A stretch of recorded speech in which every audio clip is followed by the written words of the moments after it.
Okay. We are live. We are going live, and hopefully all of the audio is coming through well. Rubens Silva, I am back from the dead. Been a while since I was here, lol. Rubens, it is good to see you back. I was wondering, actually, just last week, it's like, whatever happened to him? Hopefully he didn't vanish out in the desert or wherever you were last stationed at. So good to see that you have made it. And welcome to everyone else who is here, and hope that you are doing well and having a fantastic day, morning, night, wherever you are at. And yeah, we're going to have some fun talking about Hollywood and how Hollywood has entered its creative wastelands era. Oh boy. But more importantly than just dunking on Hollywood, as much fun as that is, we also want to talk about the kinds of opportunities and difficulties that this creates for us novice creators in all different kinds of capacities. Because someone else's pain is an opportunity for us, but also when one of the biggest industry, when one of the biggest parts of the overall entertainment industry is suffering, that trickles down to just about everyone else who wishes to get into entertainment of one form or another. So there'll be quite a bit to talk about. And yeah, we got some more things here in the chat. Some more comments. ISO is here. Great to see it. Great to have you here. We got Dorcas Daydreams. Well, I won't miss a thing this time. Well, great to have you here, Dorcas. And Ruins, I'm finally free from service. Tell you something. Petroria was not fun. Tyler Goodman says, "Are you happy that Murder Drones went to Prime Video?" Yes, actually. And Arts is here too. Woohoo! Great to have you here. I am happy that happened, and the reason why I'm happy that it happened is because Glitch got the exact same contract with Prime that they got with Netflix. And that is really, really good. The reason for that actually comes down to a conversation that Glitch had, that Kevin and Luke had with Olin Rogers. Was it now? We're almost coming up on like not quite a year ago, but a decent time ago, at least half a year, if not more. They were talking with Olin Rogers, and he said that because of the work that they had managed to do online, and also the contract that they made with Netflix, he said this means that a new precedent has been set, and that this can happen again. And if it can happen again, this opens up all kinds of possibilities for other creators to retain their creativity and get their stuff out there to far more people. And there's a good chance that Murder Drones could have like a small little renaissance. So I think that's really, really cool. And I hope that that's the case. Isa says, now that I'm graduated, it's time to get a job when I practice my animation and write a few books in the meantime. That's the spirit. That's what we like to hear, ISO. Ruben says, so basic economics into the entertainment industry. Hollywood becoming less and less relevant will both help and hurt new creators. It will help in the sense, monopolistic nature will fade and small companies will thrive in the power vacuum. As a result, companies like Glitch will have an easier time growing. The problem is that new creators will have to compete with now rising companies, which... Okay, so there's definitely something to say about that, because Hollywood, as much as I know plenty of arsonists there on the interwebs that want Hollywood to just vanish, that's not going to happen. And if it did, that would actually be really bad for a lot of us, not just in terms of shows and movies that we might want to enjoy, but also the entire infrastructure would vanish for people to be able to make quality projects, and it would require even more work and investment on the independent end to make anything happen. But congratulations again, ISO, to you and your graduation. That is awesome. And then we got Walter Becca Van 2869 says, what happened to the Final Space graphic novel? He's working on it. I'm not that I'm subbed. I backed Olin Rogers with his creative endeavors, so I get regular updates from him about what's going on. He's working on it. Olin Rogers is an insanely busy guy trying to get Godspeed off the ground, which Godspeed this week got some amazing news that that Angel Studios decided to provide financial support. They will be the parent production company behind the making of Godspeed. And here's the thing. When I said that Murder Drones had set a precedent for giving creators independent control, Olin Rogers got the exact same deal through Angel Studios. So he gets full creative control over Godspeed. The only thing is that he does not get a blank check or a free check. He does need to bring other investors now to the table, and if he does such, then it means that Angel Studios will give him a lump sum of, I think it was $3 million to make his show, which is enough to actually finish everything that he has planned for Godspeed. So that is incredible. It also means he's going to be working on a very tight budget to make things work, but this is a guy who built for himself a little media empire out of his bedroom. So I think he can do it.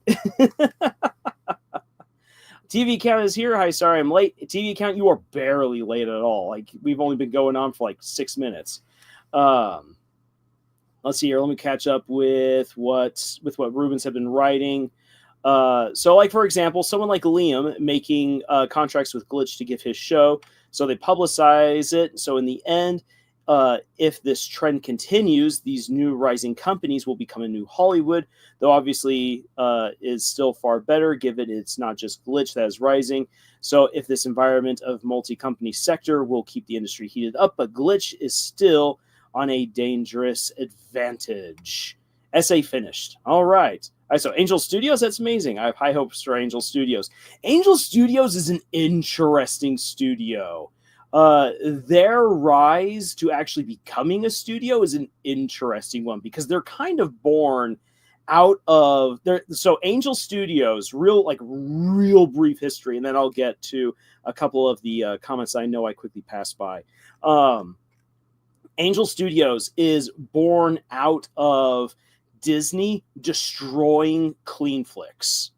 So for those of you who don't know, Cleanflix was a service that would clean up movies that you wanted to watch that would be like rated R, or if you're like, I really want to watch this PG-13 movie with my kids and I don't want to be responsible for them learning swear words. Cleanflix existed to clean up all of those movies that you wish to have cleaned up. And my parents actually got a couple of movies off of Cleanflix, so that way me and my sisters could watch these rated R movies as like 12 and 13-year-olds, and my parents wouldn't have to feel all too guilty about it.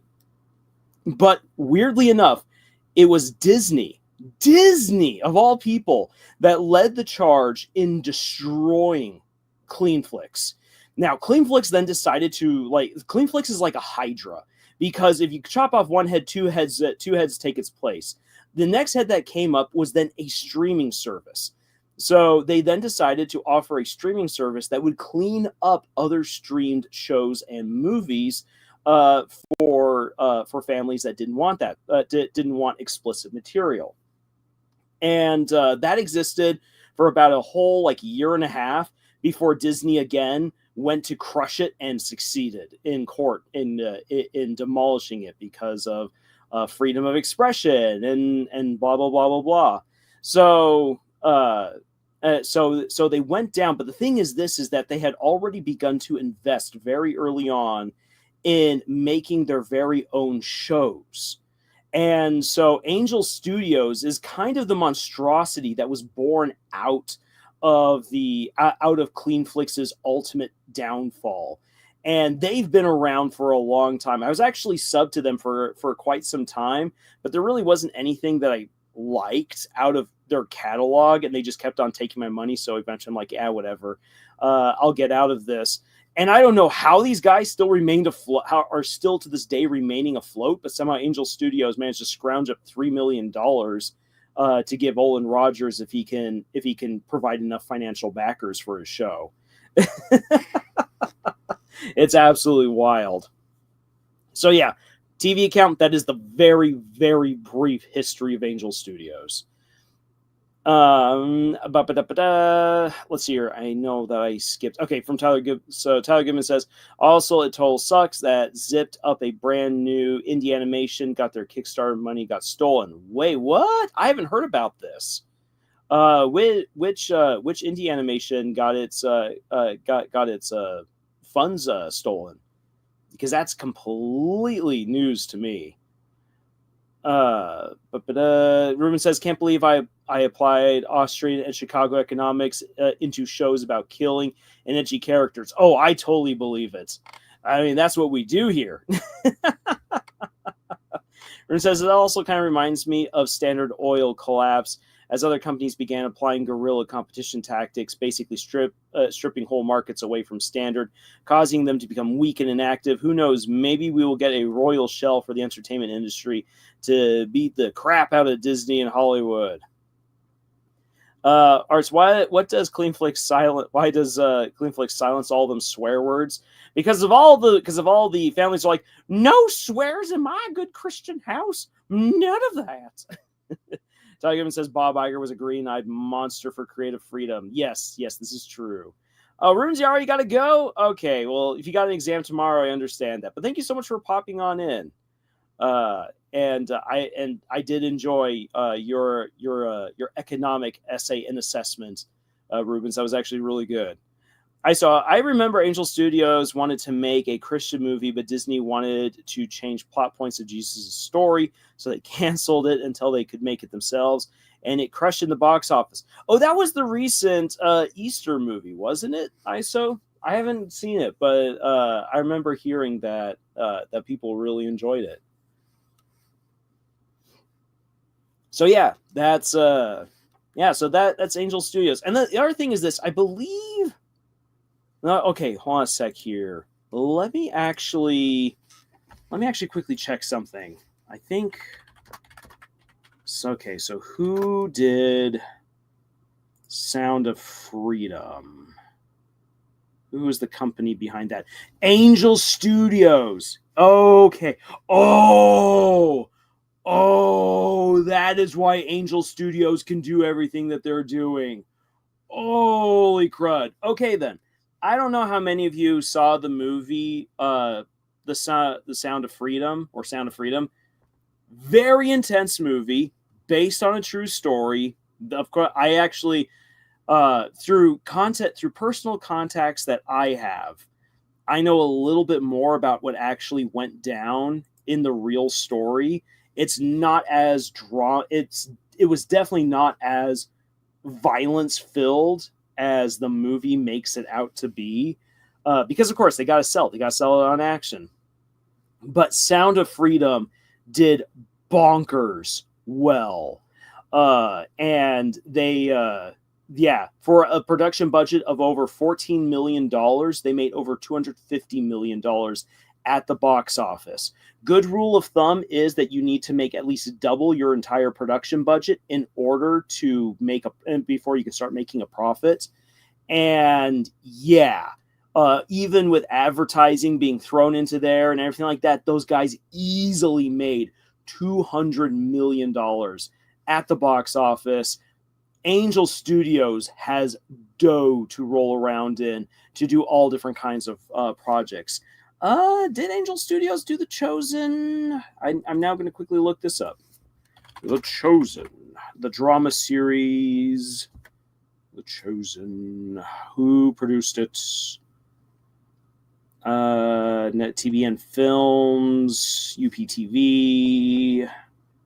Okay, give me the production details. I need the producing company. No, the production company is 5 and 2 Studios. Though VidAngel, VidAngel, which is a part of Angel Studios, if I remember that correctly.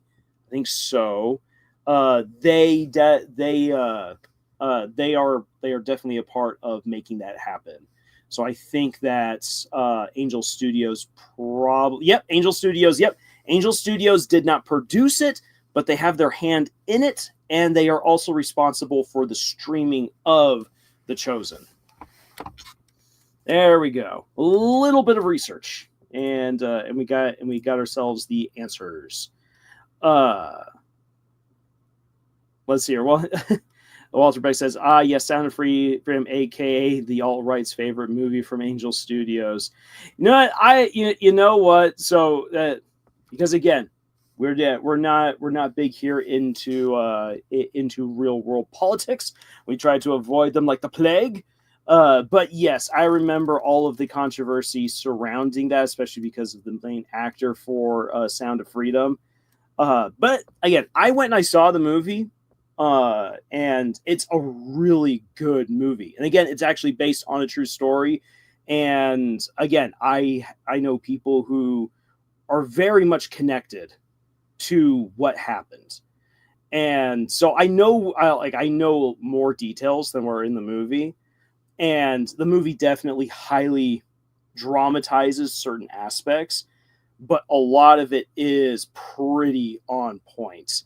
It is one of those movies that definitely leans into certain boogeymen, which the thing is that those boogeymen exist because this kind of stuff really does happen.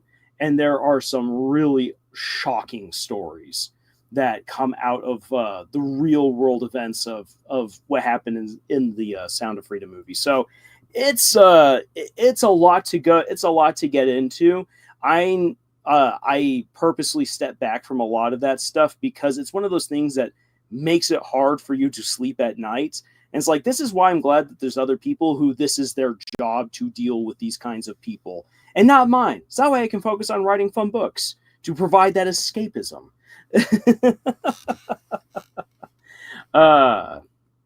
Arts, the plot thickens. I knew they were involved somehow. Yep, say it. I mean, it's they're around, and the way that the reason why they now do things the way that they do, Angel Studios, is to avoid more confrontation with Disney, because their two parent companies were obliterated by Disney in two separate lawsuits. So they're now off doing their own thing. And I know there's a lot of people who are like, ooh, they will replace Hollywood. Again, the people who wish for Hollywood to just simply vanish, again, that would be really bad because a lot of infrastructure would disappear. To make a movie like Sound of Freedom, that wasn't all just done in a Utah backlot. That actually exists thanks to all of the different companies and unions that come out of Hollywood that can provide those services and equipment. Let's see here. Art says it was certainly a come out of nowhere release for a lot of people. It was. There's no real advertising behind it. The only reason why I knew about it is because, again, of the people I know who are connected to the story. I recently heard probably my favorite political, quote unquote, saying, real world politics is so stupid that if it was written as a book, no publisher would touch it because it's just too stupid. Amen. That's why we like to talk about fictional politics, because fictional politics are way more fun and have absolutely no bearings whatsoever on what's actually happening in our real life world. Yay. TV Cam asks, so what would be today's lesson? So I don't have I do not have a specific lesson with slideshows prepared for tonight. That will be for next week. That comes about in part because I've had a very busy last week, and with how I was like, you know what, we've got two big movies coming out, Lilo and Stitch and Mission Impossible Final Reckoning, and I'm like, let's talk about this. And then yeah, I'll take you guys through what happened today and how I'm like, well, this live stream is going to take on a very different look now. But since you asked TV Accounts about the lesson, so there was the questionnaire that was up on our community post. Romantic dialogue handily won out. And that will actually not be the next lesson. Rather, instead, I now know that that's the lesson to probably put the most emphasis on. So I am going to talk with Camille and see if we can get Camille and Nathan, maybe also Scott, in on that particular lesson. And that way, then we can just have a bonkers good time bringing tons of different perspectives into what works and what doesn't work for writing romantic dialogue, and providing as many examples as possible. So we will not be doing romance dialogue tonight because that is the one that won out so handedly. I'm like, this is obviously the one that people care about, and that is the one then that we are going to give some real dedication to. I'm not exactly sure when we'll be able to crank that out because Camille is busy with actually traveling for work at the moment. So it will require crossing schedules for us. But we will make this happen, and it's going to be amazing. But also, I'm very grateful to the people who shared other ideas. So I saw one about static versus active characters. I think that's a really good one. That's a topic that definitely should be explored, because I think sometimes we think that we're writing very active characters when really we've made them more static by mistake. So that'll be good. That'll be good to talk about amongst so many other things. So I now have a list of lessons to prepare, and it's going to be fun. CDVA says, Disney, when it's time to use nostalgia to make money instead of greenlighting new and interesting ideas, that might actually do good. Yeah. Okay, then. So with hey, Hannah's here. Yay. So with that said, you know what? Let's let me pull up my video for Lilo and Stitch. So hold on a second here. There we go. All right. So Lilo and Stitch. The oh yeah, Hollywood sucks. Yeah, Hollywood has just been dropping the ball, doing such a poor job recently, and it did not need to be this way. Hollywood, you could have been so much better. Okay, but seriously, let me take you through my day, because I was expecting, when I got up this morning, my intention was to go and do a double feature of Lilo and Stitch and Mission Impossible Final Reckoning. I'm going to talk about both of these movies. The interesting thing about me talking about them, however, is this. I did not end up going to see either of these movies. And I'll tell you why. First of all, for Lilo and Stitch, I had actually done my best to avoid any of the clips or anything of the movie. And I was like, woohoo! That I'm going to go in completely blind. Well, my intentions for the day already started changing rather dramatically when I found out that there was going to be a very good chance that I was going to have to take one of my nieces into work because she would need a ride, but there was no telling when that would have to be. So I'm like, well, okay, that's right. Kind of throws a little bit of a wrench into my plans. But you know what? Just in case, let's start watching some of the clips of the movie. And so for the first time, I started watching clips of Lilo and Stitch, the live action. And I almost had a jaw drop. I was like, no. How could you do this? Like Jamba with no crazy Russian accent, Jamba and Pleakley mostly as humans the entire time. And yes, I know that the director did say that he was having some trouble making it work. Dude, that's the point. It's not supposed to work. It's not supposed to work. That is what makes it so hilarious in the cartoon, is that it's very clear that Jamba and Pleakley are aliens, but no one questions it because it is in Hawaii in a tourist death trap. Like the poor Hawaiians have to put up with so many weird people that if you threw in some aliens barely wearing human disguises, they would just think that these are weirdos from New Jersey. Or maybe some really interesting people from Thailand. Who knows? They would not question it. The only thing they want to know is, where are you staying and how much money are you willing to pay? That's the point. That's the joke.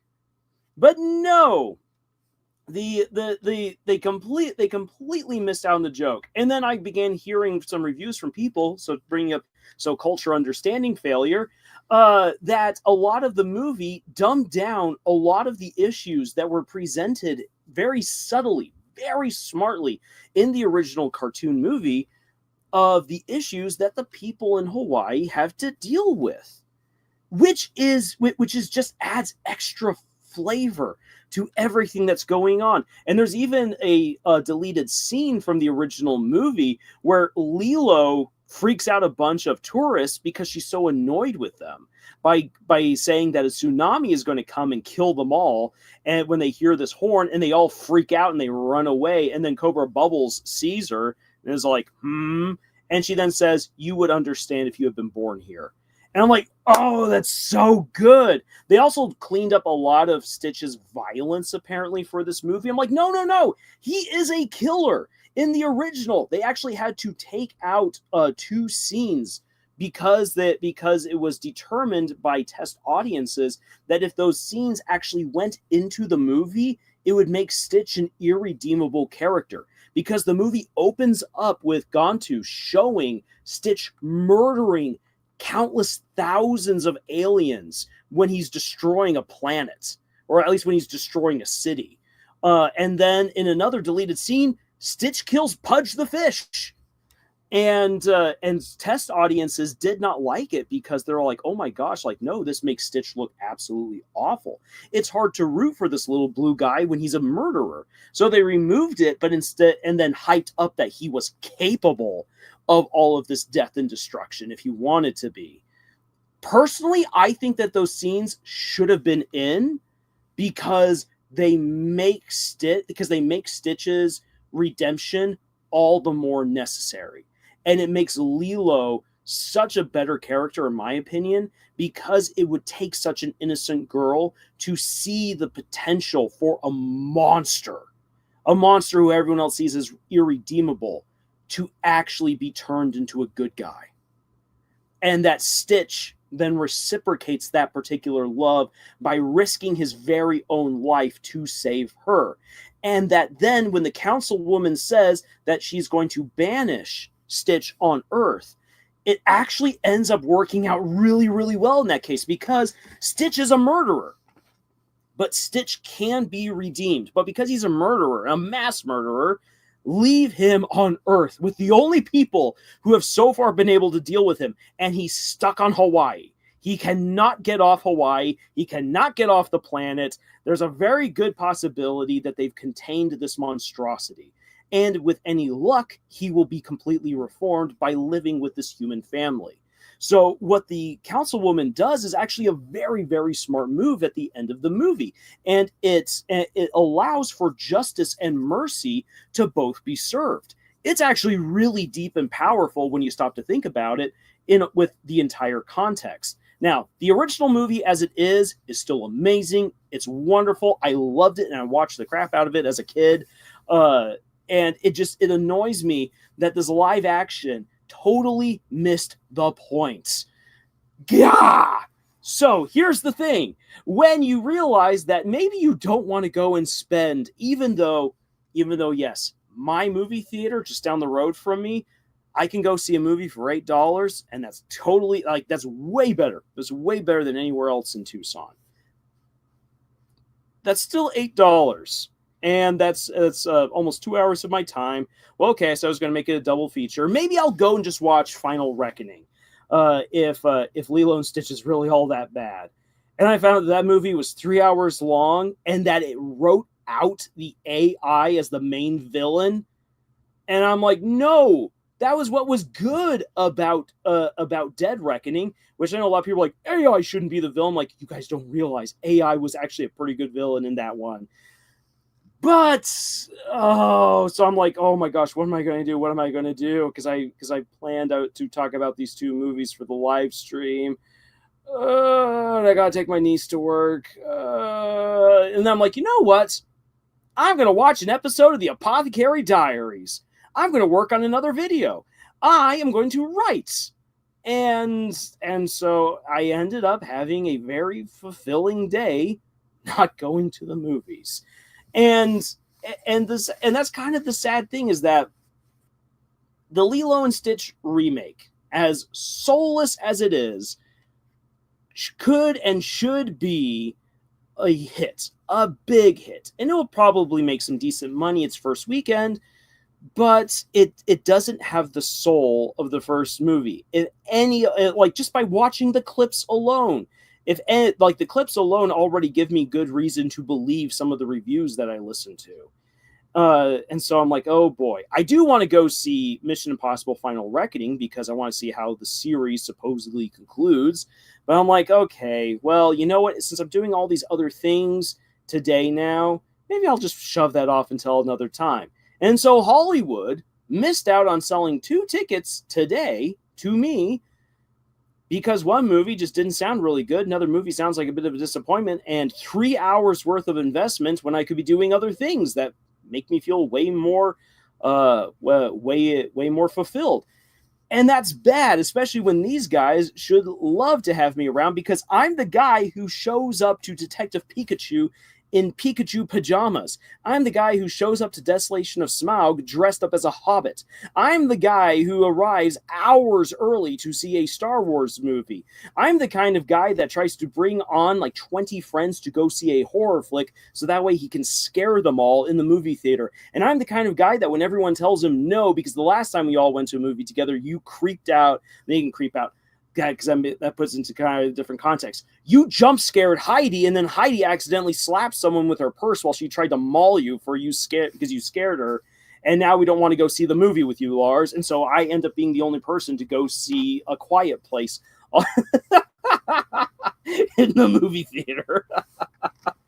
But I keep on going. Also, Tyler Goodman, there is a brand new Murder Drones merch video, and we are going to look at it later. Alderbeck says, I have a Pikachu plushie. Awesome. I don't have a Pikachu plushie. Art says, photos now. I actually don't have a photo of me in my Pikachu pajamas. And I don't know if I still have those Pikachu pajamas. I might. They might be buried somewhere with my lederhosen. Art says, now I want to see Lars as a hobbit. I'll need to get my lederhosen for that. But yes, I also actually have my Hobbit feet as well. Art says they'll have a big opening weekend, but it'll fall off over time. Yeah, that's what I think is going to happen, unfortunately, for Lilo and Stitch, and also for Mission Impossible Final Reckoning. Lilo and Lars! Now, wouldn't that be a movie? Tyler Given says Bob Iger doesn't care about of the heart and soul of the movie because he is a heartless a-hole. Yeah. Bob Iger doesn't. Bob Iger is one of those people. He's one of those producers who thinks he's a director and does not realize that he doesn't know how to tell stories. Not at all. And he says he watches everything. And you know what?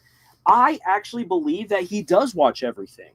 And I think that he actually does enjoy what he's watching, because he's one of those people who I think turns his brain off when he watches movies. He's like, okay, well, I enjoyed it. I ate my popcorn, and now I'm going to go make more millions of dollars by having wine and dine with politicians. That's Bob Iger. See if you can. Oh, the siren warning. Yes. The siren warning was the scene.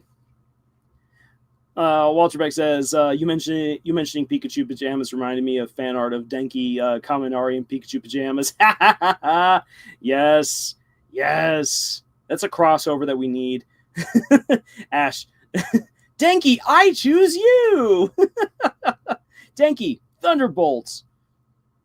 Or says, oh no, I wanted to see you as a hobbit more than Pikachu than your Pikachu pajamas.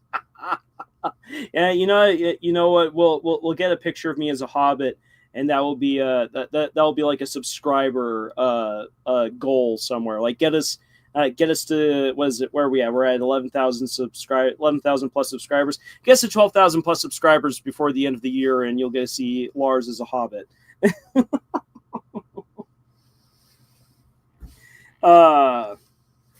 Let's see here. I'm Omega's here. Woo!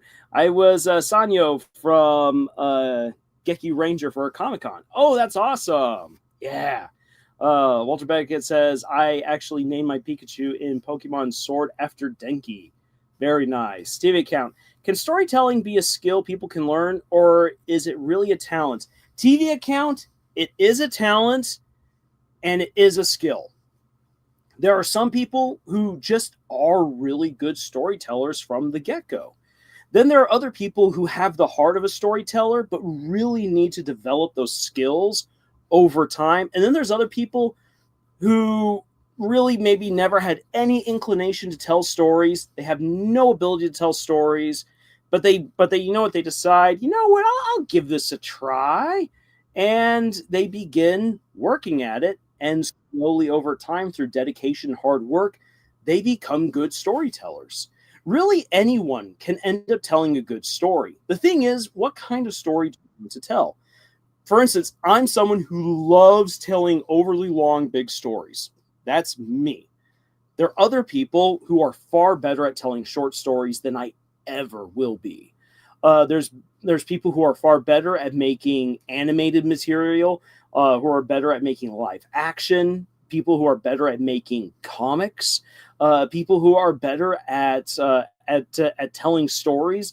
For instance, like there are those people who do tell legit awesome stories through tweets, for instance, and it's really, really cool to see someone be able to pull that off. Omega says it was pretty shoddy though. Hey, you know what, Omega? We've all been there doing the Comic-Con stuff. Sometimes it just does not turn out as beautifully as we thought it would. But you know what? Most people don't care because everyone's there to have a great time, which is one of the beautiful things about Comic-Con. But yeah. But coming back to Lilo and Stitch, is just... It's just sad. It's just sad to think that, well, there's a couple of things that are so sad right here. Number one, Disney does not need a live action of Lilo and Stitch. The original animated version is phenomenal. It did not need a live action. And even though Disney produced this on $100 million, which is pretty good, that's way better than a lot of the other movies that they've been making recently that have overly bloated budgets. The problem is that that's $100 million that could have been spent on any number of projects that would have been more original and probably could have done pretty well if Disney was just willing to give them the time of day and some love. So that's one of the things that's sad about this. Another problem is that when you do any sort of like live action adaptation or even a cartoon adaptation of a live action, you will always have that comparison. And unless you can make it really good on it and have it stand on its own, it will always be overshadowed by what came before. This live action is overshadowed by what came before, and it will be forgotten. Absolutely. The thing is that one of the positives is that the little girl, the young actress who's playing Lilo, from everything I've heard, she's fantastic. And I hope that Disney and Hollywood don't ruin her life, because she seems really sweet and like a fun person, and I would love to have her have a wonderful long career in Hollywood, doing well. And this could be a movie that really helps to propel her forward. Uh, Walter Beckett says Disney could have re-released their animated movies instead of remaking them. Yes, and they would do really well. TV account says hard agree. Well, thank you. Another, and then another sad thing that comes out of this is that yes, there are going to be changes, and we've brought up before how with the How to Train Your Dragon live action remake, if it's going to be a beat for beat replica of the original, why even bother making it? So yeah, we want to see you maybe like expand on some things, go in a little bit deeper, have some more fun with some of the elements that maybe you couldn't cover in a very concise animated movie. But with this movie, from everything I've heard, like they added in all these different characters to help take up character moments and scenes away from Nani, from Cobra Bubbles, and they removed Captain Gantu, which is a huge mistake because Gantu is fun. Gantu provides that rough arm of the law who is a nemesis to Stitch and who represents a very clear threat to the good guys. By removing him, then it's like, okay, so who's our villain going to be? And it ends up being Jamba. And the thing is that I actually like the idea of Jamba as a villain, but the reviews said that he was just played so flat and written so flat that there was no nuance to him. Whereas in the movie, he's an interesting three-dimensional character, and in the subsequent show of Lilo and Stitch, you learn so much more about Jamba as the villainous scientist who was the bane of the galaxy for a time. And it makes him really interesting and provides an interesting comparison to Stitch because they're both, in a way, redeemed villains, or villains in the process of being redeemed by being exiled on Earth. And so it makes them very interesting characters. But Jamba is largely missing that in this. And so just taking that stuff away, it degrades very interesting characters that they could have had a whole lot of fun with. And by adding in even more characters than what you needed, it means that so many of these characters then don't get the character development that they need. And this is a big issue. This is a huge issue for anyone who wishes to write any story with a large cast of characters, is that the more characters you have in, the more work you have to do to provide them all with interesting elements that come to life on the screen or on the page. They need to have character arcs, whether those be big or small. They need to mean something within the story. If they're just there to help provide exposition, they become static. And when you have static characters, they become boring, they're forgettable, and people just wonder if you can skip past that. Which you don't want to have, especially for a very bombastic, fast-moving story like Lilo and Stitch. Ty Goodman says, I almost forgot. There's a brand new Sony Pictures animation movie called K-Pop Demon Hunters. I just saw the announcement about that today. Haven't watched anything about it yet. But yeah, I heard about that. I think it's interesting. I think though, to be all honest, that's just being capitalized on right now because, hey, K-pop is popular now. Oh boy. Okay. Let's see here. Let me then shift gears a wee bit and then bring up for your Express View our Mission Impossible footage. Okay, then. So, Han says, I think there's a difference between a static character versus a one-dimensional character. You know what? Actually, that is a good point, Hannah. That is a very good point. Let's actually talk about that real quick. So, a static character is a character who will not go anywhere. They're static, and not like Static Shock, who was a really cool character. But no, static is, and they're not going anywhere. Whenever it seems like they could go somewhere, like a broken record or a blip in the old VHS, it just pops back. to where it once was, and it completely ruins that part of the story. A one-dimensional character can be a character who's there for the entire story and never ever changes. Oh, that's so annoying. Even when they're funny. Okay, then. So I don't know how many of you have been around for some of my rants about Lopin from Stormlight Archive. I loved Lopin in The Way of Kings and Words of Radiance because he provided so much needed comedy. The Way of Kings is a very intense book. It's very serious. There's very, very few moments of comedy in that first book. And it makes sense because of the content within that book. Woo! So when Lopin arrives on the scene, this one-armed slave who is going to be sent carrying a massive bridge for soldiers to go running across, yeah, it's a bad joke. All of the other slaves in the main character Kaladin's bridge crew, who have to risk their lives running these bridges against enemy arrows, that way their soldiers can cross over these chasms. They're like, this guy has got one arm. They want us to die. And then Lopin's all like, hey, don't say that. Don't say that. I'm not bad luck. I'm good luck. Do you know how long you're like, I'm a one-armed man and I'm still alive? And they're like, okay. And he's like, besides, I can do so much with my one arm. I can do so much. You guys wouldn't even be able to believe it. In fact, I could probably beat all of you guys with my one arm. And everyone's like, you're so weird. And he's like, you bet I am. And then from that point on, Lopin just starts wisecracking. And it's such a relief in that book. So for two books, so for The Way of Kings and for Words of Radiance, he's the comic relief. In book 3, by this time, we have other characters who have now discovered their sense of humor, or other new characters have come in who have a sense of humor. So you don't need Lopin to be the one-armed joke guy anymore.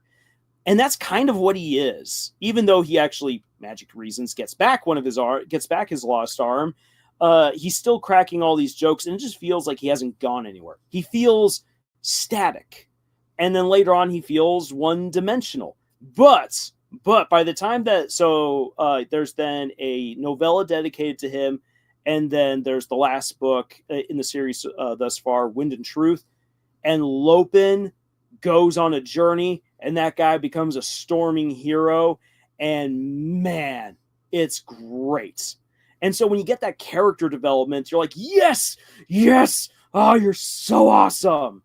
An example of a one-dimensional character, no matter what happens, is Jace from the Five Kingdoms. Oh, I hate Jace so much. I'll tell you something. The best book in the entire series is the one where Jace isn't in it. That's the 4th book. The 4th book is amazing. And it's amazing because you don't have this one-dimensional character who just is constantly being snarky when he has no sense of humor. He has no reason to be snarky. The man is a one-trick pony, and he is annoying, and he only exists to get the girl at the end of the series, so that way Brandon Mole didn't have to break people's hearts when Cole didn't end up with the princess. Gah! Jace did not deserve to marry the princess. Jace had no chemistry with the princess. Jace has no skill whatsoever. Jace doesn't bring anything to the group. Jace exists to be a snarky bully, so that way Cole feels down on himself throughout the entire series until the 4th book, when he finally realizes that no, he's actually a really cool kid. And that's the thing, is that Jace is actually awful. There is no reason for Jace to be around other than to be a bully, in which case he should have the stuffing knocked out of him. And if not, if he's still going to remain a bully, he should not win the princess for being a bully. That is stupid. Brandon Mole, I will go to town and back with you over that stupid decision. And I like Brandon Mole, and I like his works, but that element of the Five Kingdoms is so bad. Because yes, a one-dimensional character who goes through 4 books and doesn't change in the slightest, is a flippin' one-dimensional static character. Oh, he's static because he doesn't grow any, and he just remains one-dimensional because he literally just exists to be snarky and to be a bully. He has no backstory. He has no reason to be snarky and to be a bully at all. He just is, which makes him one-dimensional. Ugh. Ugh. Frickin'. Do not let that dissuade you from trying to read the Five Kingdoms, because there's some really awesome stuff in those books, especially the fourth book, and especially if you've read Beyonders before reading the fourth book of the Five Kingdoms, because that's really good. But yeah, so static character. Well, so let's hear. So the TV account says, I think static characters can work depending on the story. Should the charge the world around them, or should the world change the character? So here's the thing. So TV account bringing up, should a character change the world or should the world change them?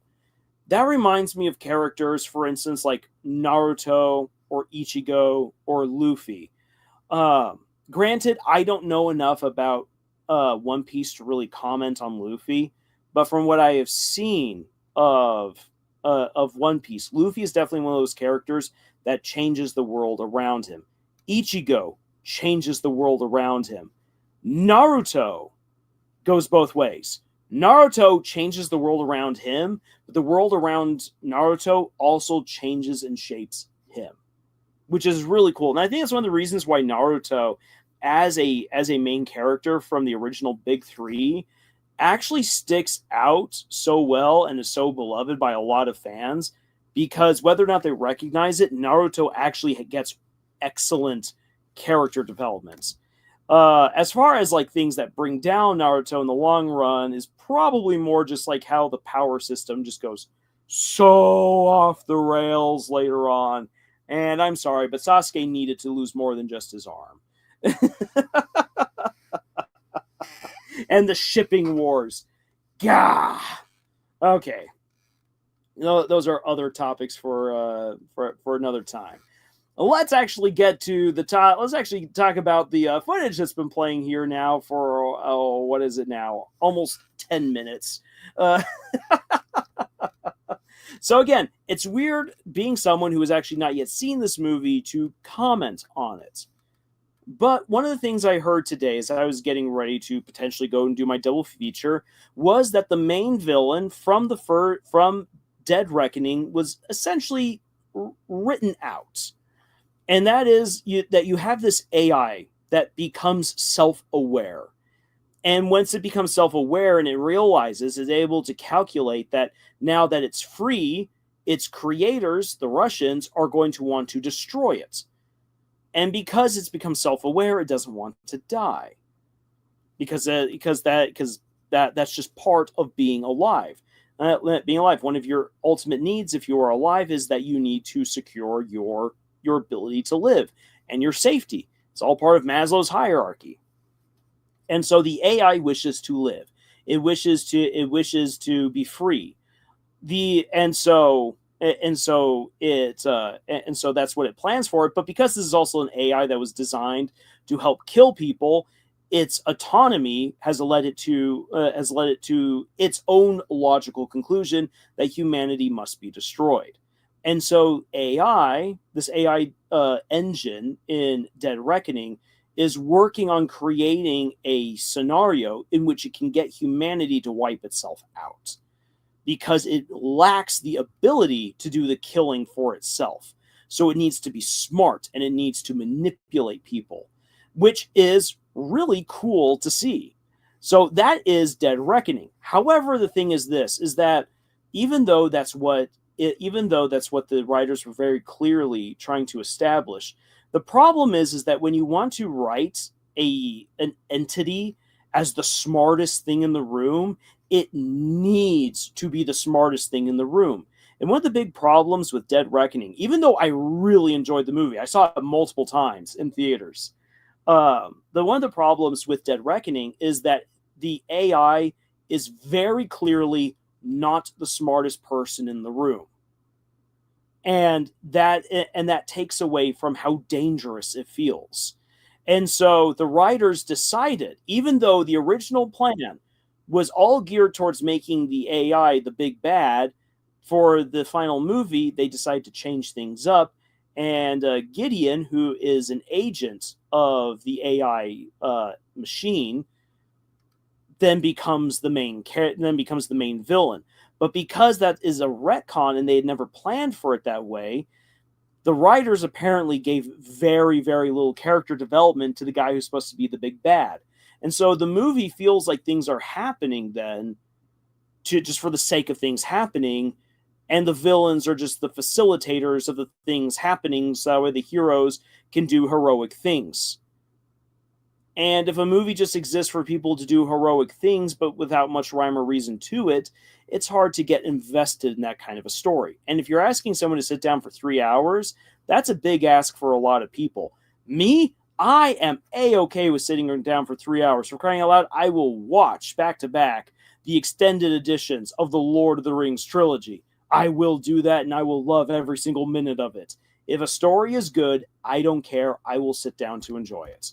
But if you can't grab the member of the audience, even if there's someone like me who likes long stories, who writes long stories, if the story isn't hooking enough, if it isn't good, it's very, very hard to maintain them and to sell them on, give us your money and sit down for 3 hours. Okay, so Art says, yes, I do love me some good character development. Let it all out, Lars. Walter Bay says, I do miss shipping wars. Oh, you don't have to miss them. They're happening right now. All right, so it can't be worse than Deltarune's shipping wars. Okay, you know what? If you want I'll tell you the worst I've seen in shipping wars. The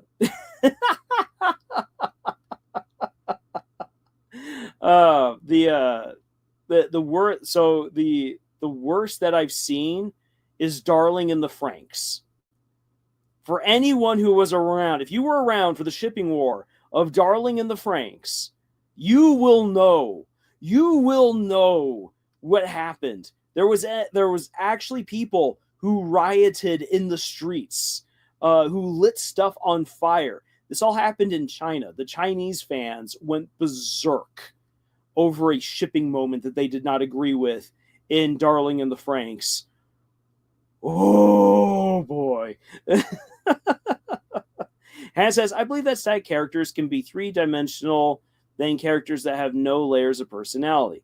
And Hannah, that is correct right there. You can actually, so here's the thing. Again, a static character is a character who ultimately doesn't move forward.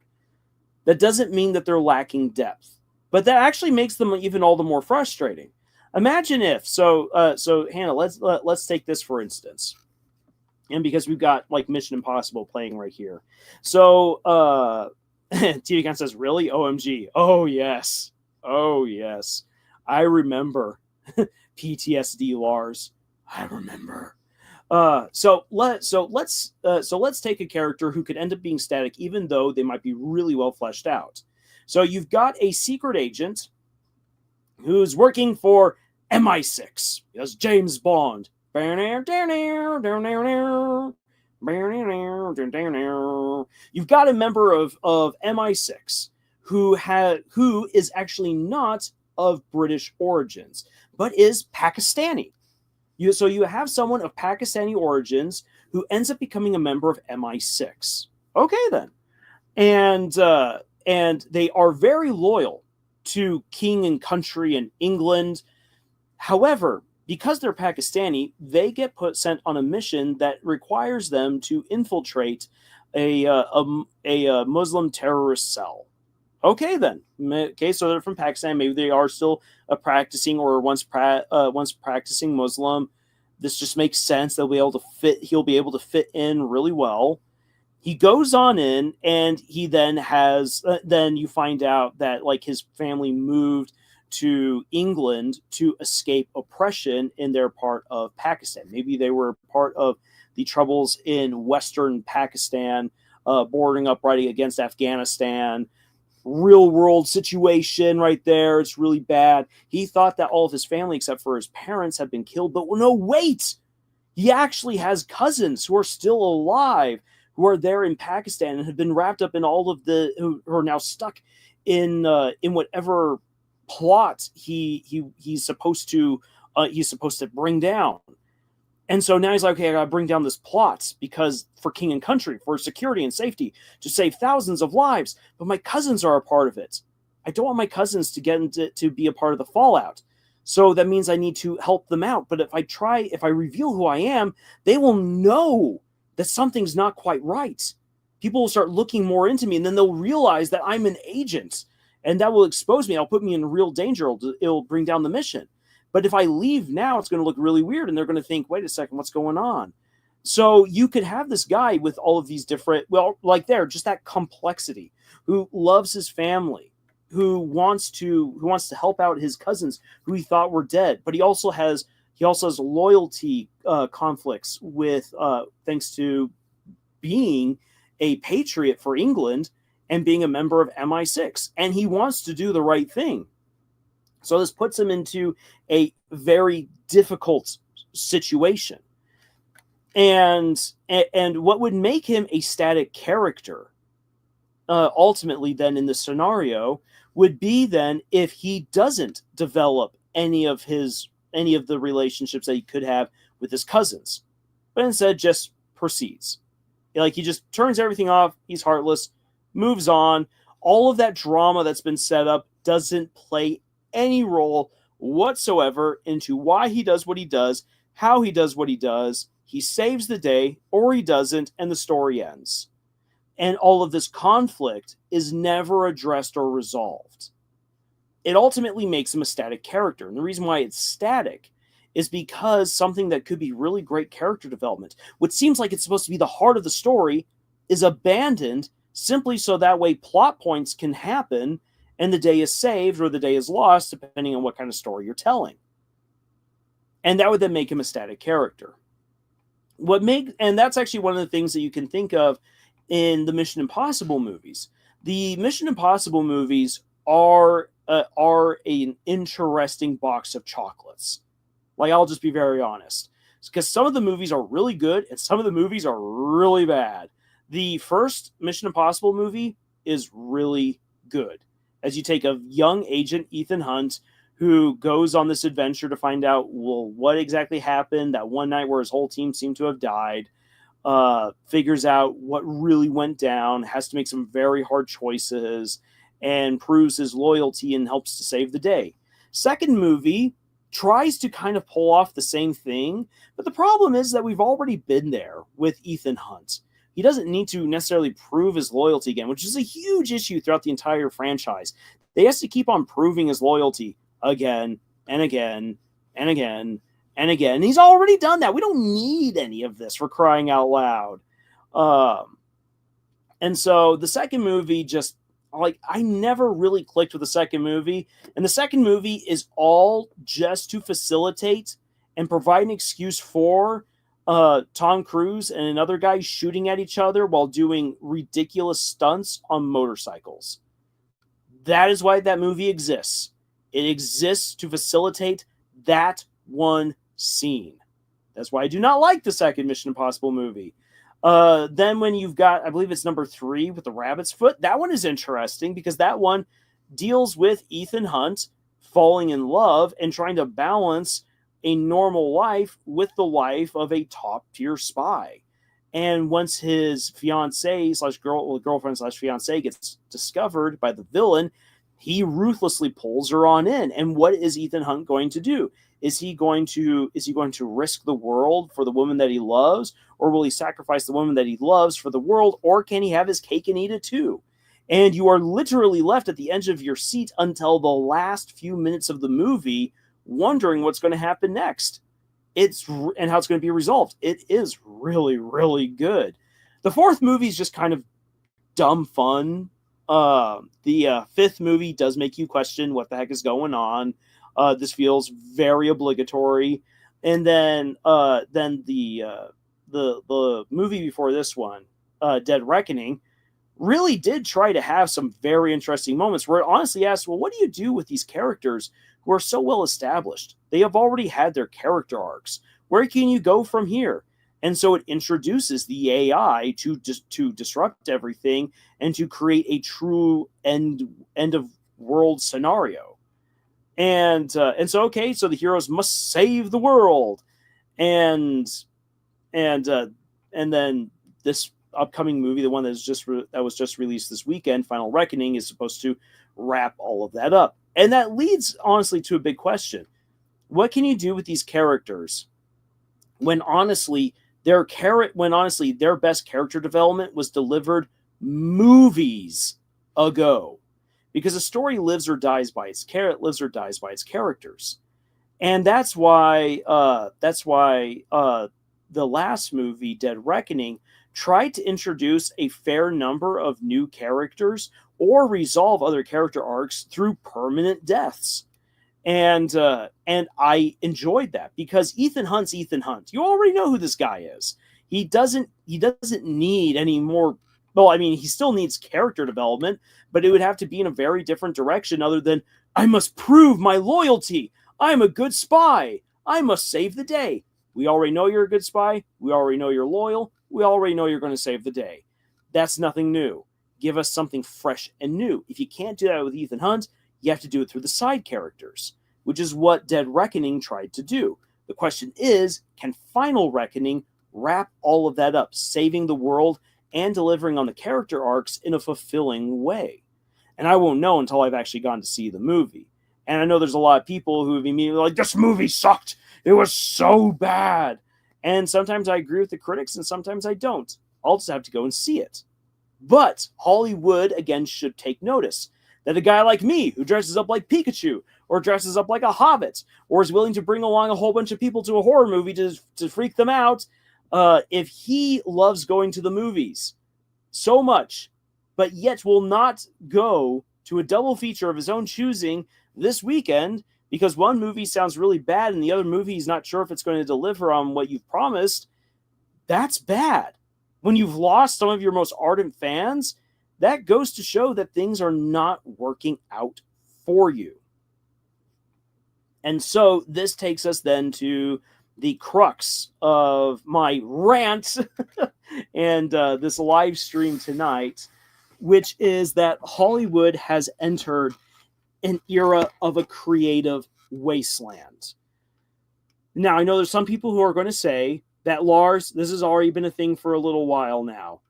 I would argue that until last year, or maybe 2023, that from 2016 to 2023, 2024, what you had the systematic deconstruction and destruction of Hollywood.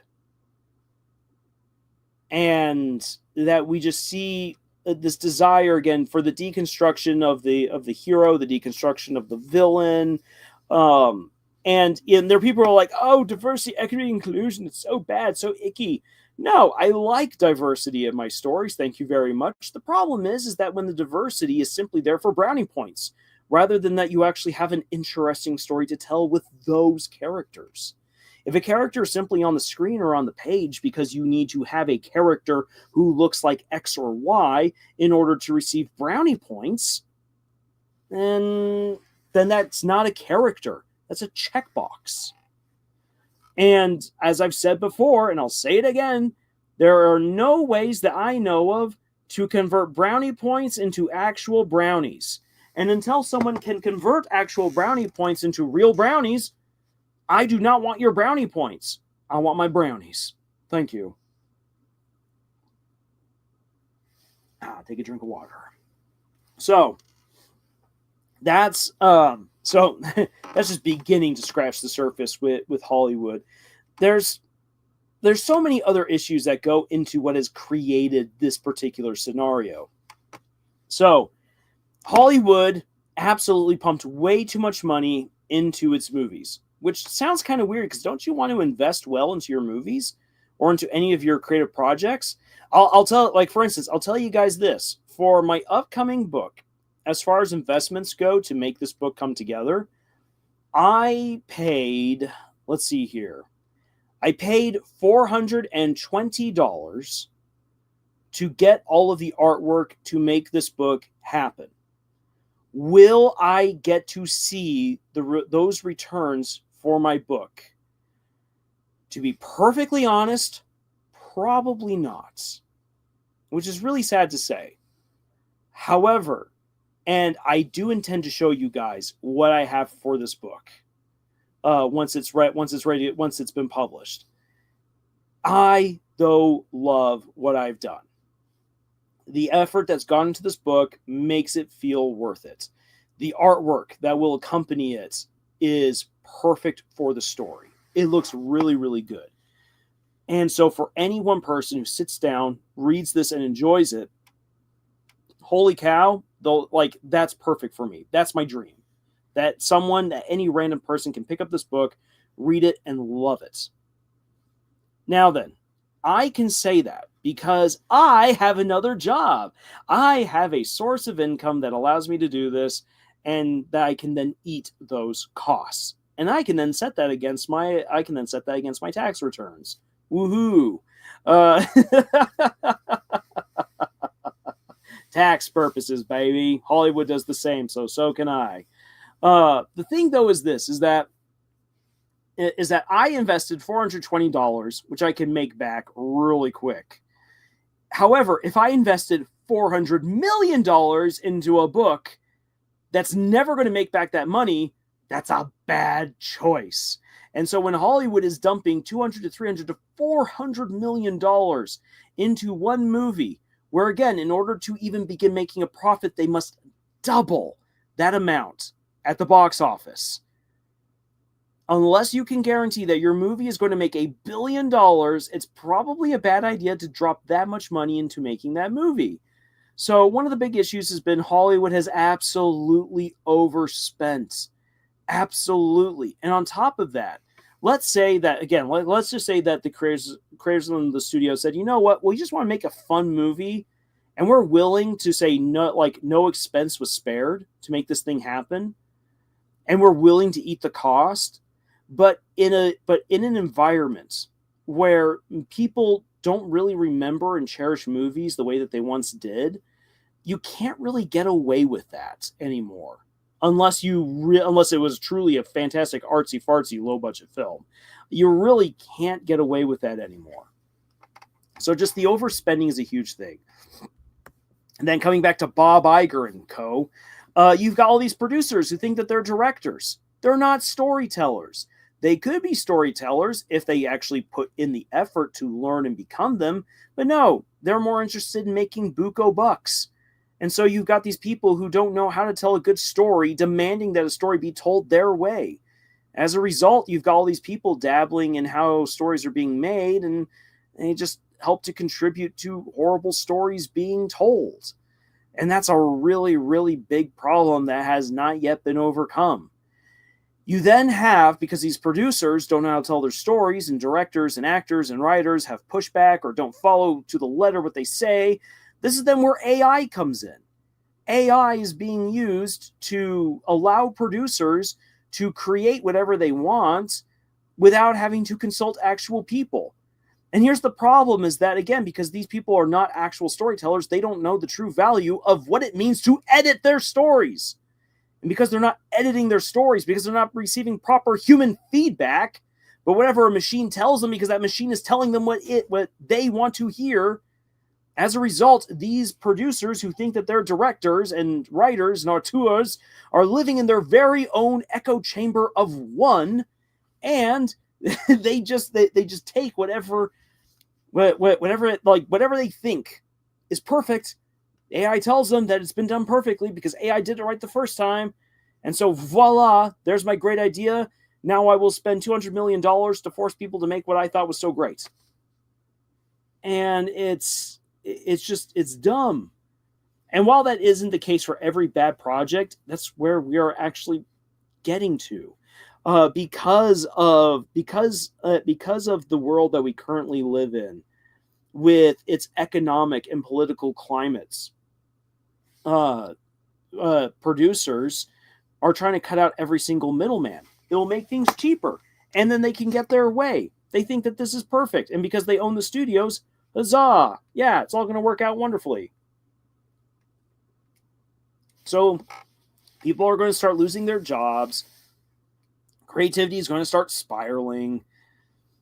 Things have just become so unimaginative. And because we've spent almost a decade working on deconstructing literally everything that we can, making remakes that didn't need to be made, sequels to things that didn't need to be made, prequels to things that didn't need to be made, all for the sake of cheap cash grabs and deconstruction and check marks and brownie points, it's led to a wasteland of creativity.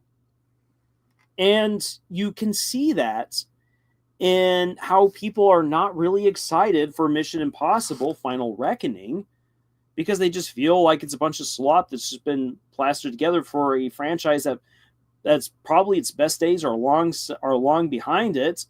And then when we pop on over to Lilo and Stitch, this is a live action remake that didn't need to be made, and that by all accounts really took away a lot of the heart and fun out of the original. And you have that pervasive lie that live action is cheaper than actual animation. Oh, what a bunch of baloney sandwich! Baloney sandwich, I say. $100 million to make Lilo and Stitch right here. Let's have a quick look. Why don't we on over at the original Lilo and Stitch? Lilo and Stitch, 2002 film. All right, let's see here. How much went into this movie? Its budget was also $100 million. So its budget was also $100 million. Now then, here's something that's going to sound like an absolute travesty. You want to know what it made at the box office? $14.5 million. Yikes. But here's the thing, is that it became absolutely beloved. Wait a second. Whoa. No. Oh, this is why you always double check. Okay. And this is why you also always double check if you're going to use Wikipedia. Okay, then. So, the budget for the original Lilo and Stitch was $80 million. Yes, I know inflation bumps up that number. But it easily made a profit in its time of more than $100 million because it grossed $273.1 million at the box office back in 2002. Way to go, Lilo and Stitch. So it did really well, and that was done on a comparable budget in 2D animation, and told a far better story in the long run. So, so again, just considering all of that, that's part of why the thumbnail for this is like, can we have more traditional animation, please? Because you could spend a comparable amount of money on doing traditional animation or 3D animation and still tell a good story. In fact, it might even be more accessible, more appealing to people in the long run, because you're able to tell such a zany story like Lilo and Stitch through a medium that conveys that story so much better. Just like, and here's a little bit of the art history behind that. For Lilo and Stitch, for the original, the art style was done in such a way that there were no sharp angles. Everything had a soft curve to it in one way or another. Even Stitch's claws were actually rounded rather than sharp.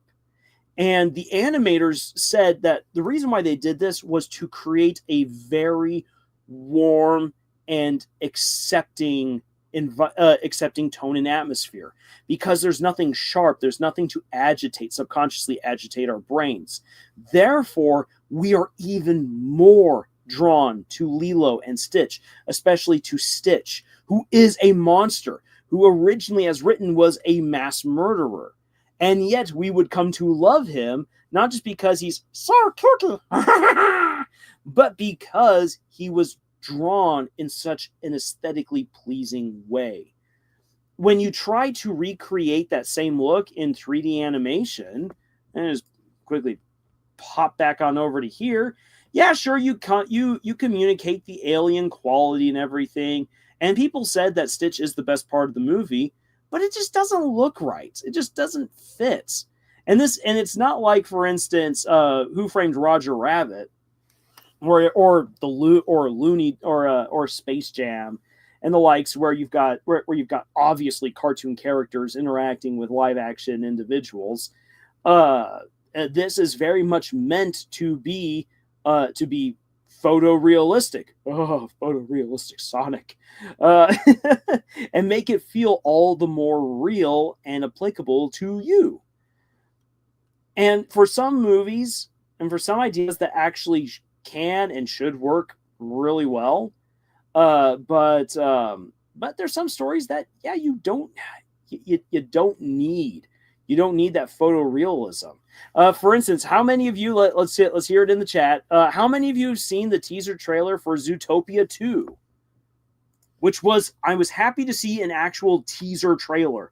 Not a trailer, a true teaser trailer that tells you almost nothing about the story. Who saw the teaser trailer for Zootopia 2? And that's actually another instance where my phone died. What did I miss? I don't know when your phone died, but you might have missed me talking about what's all contributed to the wasteland that Hollywood is currently living in, and how Stitch was drawn to be all bubbly, which doesn't really fit in a live action setting because it just looks way too wrong and doesn't fit with the photorealism that they're trying to capture. But in any case, so the first Zootopia movie, fantastic. It doesn't need a sequel. I'm kind of happy to see a sequel, especially a sequel that's going to address the absence of reptiles in this world. So that'll be interesting. And I like Zootopia. And a lot of people are like, it didn't go hard enough on the whole racism aspect. I'm like, guys, this was a movie that was made for little kids that still addressed the issue of racism and left it open for their parents to follow up on, like parents should, because no, movies and television shows should not babysit and educate your kids. That is your job. Movies and television shows, like any good story, introduces questions and ideas for you to think on and further develop through your own lived experiences and conversations. That is what a good story does. Maybe some stories can deliver some very strong answers, but if they do, like, it should be very powerful. In which case, Zootopia could never have done that because of everything else that I wish to do, which it does well. So there's my mini Zootopia rant right there. But again, coming back around to all of these sequels and prequels and all of that. And also, Disney apparently announced that there's already going to be a Stitch 2. Oh, meine Güte. Like, come on. Where is the creativity? Where is the fresh ideas? And that's the problem. There is no bold, fresh storytelling. And there's that pervasive, negative line of thought that every story's already been told, so you don't need to bother with getting creative. Again, baloney sandwich. I do declare baloney sandwich on that argument, because as Christopher Paolini said once upon a time, you may have heard that dragon story, but you haven't heard my dragon story. And it's so true. And that goes for any kind of story. Like, true. You might have heard of these kinds of stories before, but you haven't heard my story yet. And if I can do a good job at it, my story will be unique. It will be good, and it will reach its audience. Just give it a chance. But Hollywood doesn't like to take chances. As Hannah wrote right there, they gave up. Yes, they gave up. They gave up on trying to be creative. They gave up on embracing risk and new ideas. They gave up on what it means to actually be storytellers. They completely lost the idea of that I need my story, that my story needs me. I need my story and the world needs my story.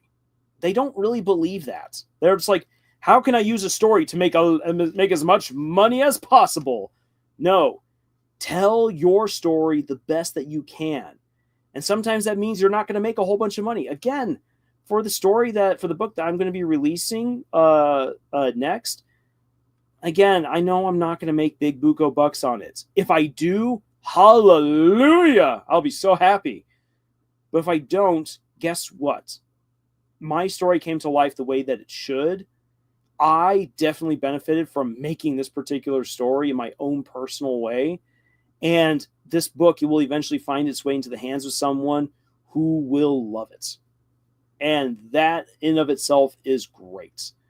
If you want to make it to scale, then yeah, you need to have the resources that Hollywood has available. Which is why when people are like, I just want Hollywood to burn down, Disney needs to go down, Universal needs to go down, Warner Brothers needs to go down.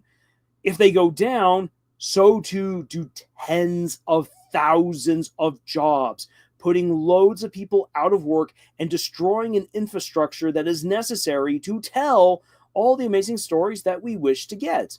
Angel Studios and a handful of others alone cannot replace that, even with a lot of money on their side. And coming around to Glitch. Glitch is doing a great job with what they have. The thing is that, for instance, the Amazing Digital Circus is this phenomenal fluke compared to everything else that brought in hundreds of millions of views and has made them buco bucks. And which is absolutely great and phenomenal for them, and they really are changing the landscape, especially for animation at the moment. But then when you look back, for instance, to Murder Drones took a long time for it to finally be recognized and accepted by a company like Amazon. And as much fun as I had with something like the Gaslight District has only gotten 15 million views in its first month. That pales in comparison to the Amazing Digital Circus and even to Murder Drones, which Murder Drones had around over 20 million views by this time, if I remember that correctly. So it's actually kind of behind. That doesn't mean, however, that it's a failure. It just means that it's struck differently with a different audience, and we've already talked about that. And so Hollywood actually needs to pay attention to what Glitch has been experiencing. Sometimes you have an amazing hit on your hands. Other times you create a really great product, which doesn't necessarily reach as many people as maybe you'd like it to, but you've done a good job with it. It is the story that it needs to be, and it has found its audience. And then to make sure so that way you make money off of it, you make it in an affordable way. Gah. TV Count says, I think it's like that. Detroit and motor industry or something like that. Oh, yeah. What happened to Detroit when the car industry moved out? Yikes. I says, if I ever become a popular author, I'll advertise your books, Lars. Well, thank you. And I hope that you will actually review my books if you become a famous author. So that way I can then put your review on the back of one of my books. I says, I think the animation style didn't resonate with some people. I liked it a lot. Yeah, animation style definitely plays a role in how well certain animated stories are received. Absolutely. The moment that something looks more anime, people who are against anime will never give it the time of day, no matter how good it is. And I've even listened to reviewers be like, it looks anime, so I therefore hate it. I'm like, oh, come on. Gah. Ty says, I even got horrible news. The Zipped Up Kickstarter has been canceled. So you brought up Zipped Up earlier. I know, unfortunately, nothing really about Zipped Up. So let me quickly have a look at this.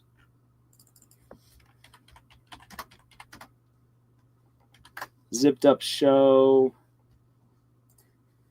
Huh.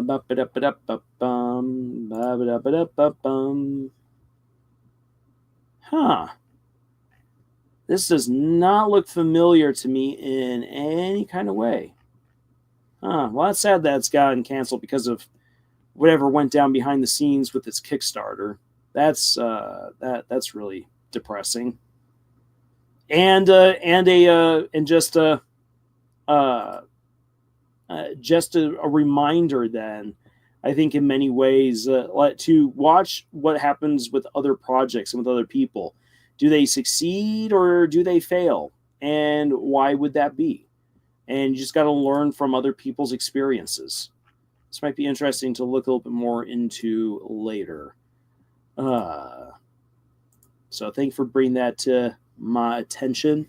But yeah, so coming back to it, like, Hollywood is just right now in a dearth of creativity, with overspending, with oversight from people who don't know what they're doing, and yeah, throw AI into the mix, and bad politicking, and union strikes that don't really bring about the resolutions that they should have, and you just get a mess. So, what does this then mean for us as independent creators? Because here's the thing: if you wanted to get more of this particular ranting and even more insights, there's so many other channels out there that will talk about this stuff, and that even have contacts within Hollywood that can give you even more details. But we, as novice authors, for novice authors, and for other young and up and coming creators, what does any of this mean? So, first of all, as Rubens brought up at the very beginning of the live stream, with Hollywood now really showing the cracks, and with people not really going to the movie theaters anymore, which is a real crying shame. It's like, okay, so what do we do now? At this point, what can we do? Here are some things to start considering. And this is just kind of actually honestly scratching the surface of what kind of creative opportunities this opens up for you. So, people are starved for good stories. If we can do our part to get good and original stories into people's hands, they will give them a try.